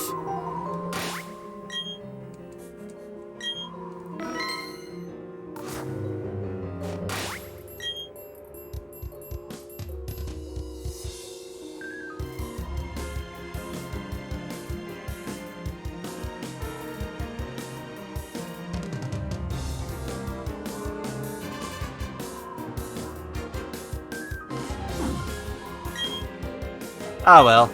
We got all the badges. We did everything that's needed to be done in this game, I guess. But, yeah, that was good. That was good. How's everyone doing? What's my friends list doing? Oh, everyone's offline. Okay, cool. But, yeah, oh. Pokemon Unite first anniversary. Alright. I forgot about Pokemon Unite. I haven't, like, touched that since it came out. But we are done with Diamond for now, I guess. It's a good fucking game, though. Like, it's not the best. It's not the best Pokemon game to come out. It's probably, like, maybe bottom 3 this remake. Like, out of all the Pokemon games that have come out that are, like, main series, like, yeah. Yeah, people are valid for calling this game the worst. Because, like, it only adds quality of life things of value to the original Diamond and Pearl. If they would have made it like a Platinum remake instead, it'd probably have been a little bit better. But, I don't know. I like it. All I really wish, though, is that we could, like, I don't know, like, instead of just, like, doing remakes, like, could we, like, just make a collection of the old games and just keep moving that to modern hardware, like, every generation? Like, can we just do that? Can we just, like, take all of the old games, get them in a way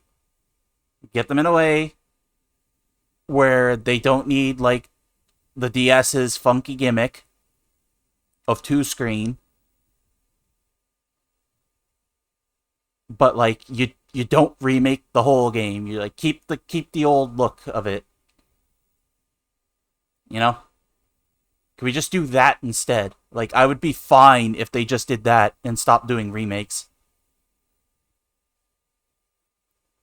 Because all I really want, anyways, is just the ability to play these games on modern hardware. Like, that's all I really... Like, that's all I really care about with most Nintendo games. Is, like, I just want the old stuff. I just want the old stuff. Like, I want old... same with old Mario, too. Like, old Mario, old Zelda, old Metroid, like, old Star Fox. Port that up. Just keep releasing those stuff. Make it available. Like, well, they technically did with Star Fox, but I'm not buying the N64 fucking app.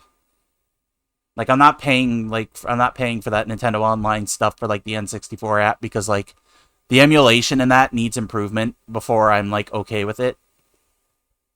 Because I know, like, that thing is I know that N64 app is clunky. It is better than when it first came out, but it's clunky still. And I don't know. I don't feel like playing more. I don't feel like paying more for that. But, like, I don't know. I just want a lot of the, like, GameCube era games to just be, you know, put on modern hardware. All of the good DS and the GBA games too. The Game Boy games that are good. I want that on modern hardware, like, without having to resort to emulation because, Nintendo wants to, like, slap people for trying to emulate games they can't legally buy anywhere without, like, dealing with the whole retro reseller shit, you know? So that's kind of why I just want them to do the thing. I want them to just I just want to, like, have everything be. I just want everything accessible. Like, I feel the same way about Sony's stuff too, like PlayStation stuff. Why the fuck do they have to, like, not care enough to preserve their PS3 games? Like, why do they have to fucking do why won't they preserve them the same way they are, like, other things like the PS2, a lot of their PS2 classics, like, why can't we have those ported up? Like, Jak and Daxter, yeah, those games are all on PS4 at least. Like, they at least did good by Jak and Daxter. Ratchet and Clank is left in the fucking dirt. The Ratchet and Clank PS3 games being stuck on that fucking PlayStation Plus service where you have to stream. You need a constant internet connection in order to play those. I hate that. I really hate that because, like, it's not stable at all on my internet. I don't like it. But, and also too, like, not even, like, Infamous and Infamous 2, those games deserve to be, like, remastered and put on modern consoles. Those don't deserve to be, like, stuck on a stupid service where you have to, like, stream the game with a constant internet connection. Like, they deserve proper, like, Infamous 1 and 2, they do deserve to be remastered because those are great games. Sony's never going to do that, though. They're never going to bring them back. Like, I feel like the Ratchet and Clank PS3 games, all of them are on the PlayStation Now service. Well, not PlayStation Now. Like, that's done. Like, the PlayStation Plus service. Like, they're on the retro things in that service, but you miss out on Tools of Destruction, which I think they left it out because the 6-axis controls, because, that was like a PS3 launch title or early launch title. So they had Insomniac just show off what the PS3 could do with that game, because, like, that's why there's a lot of, like, action-y set pieces in that game.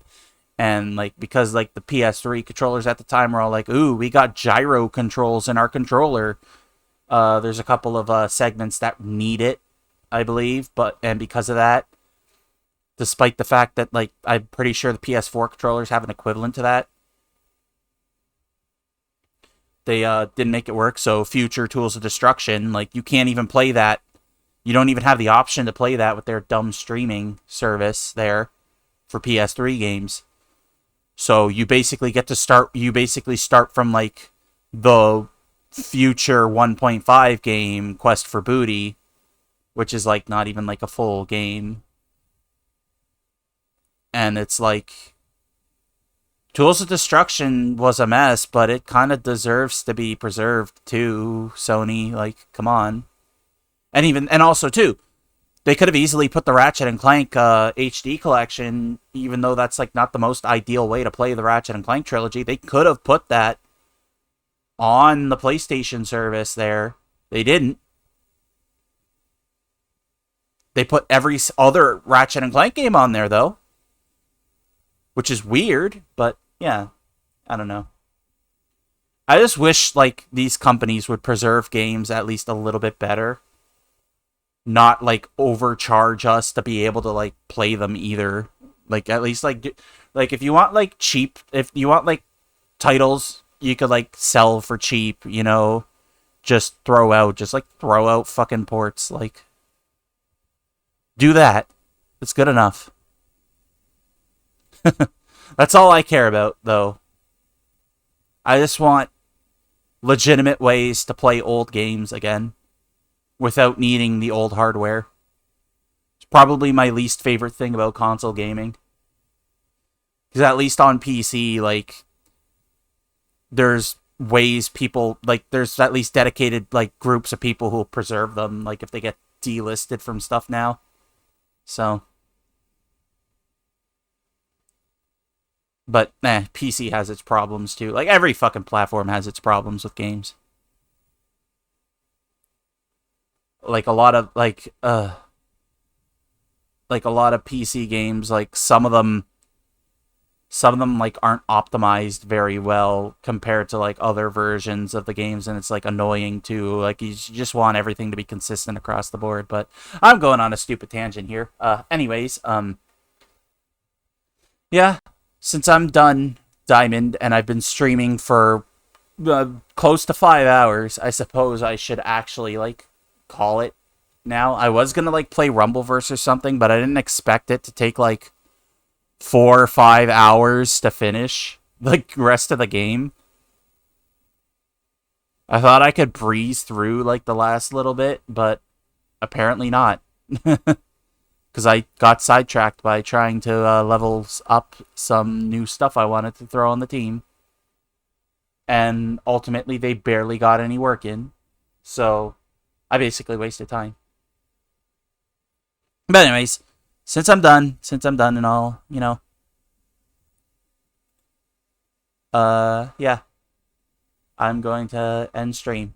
And next time I stream, I'm probably gonna take like a day off tomorrow, because I've been streaming every day since I got Brilliant Diamond.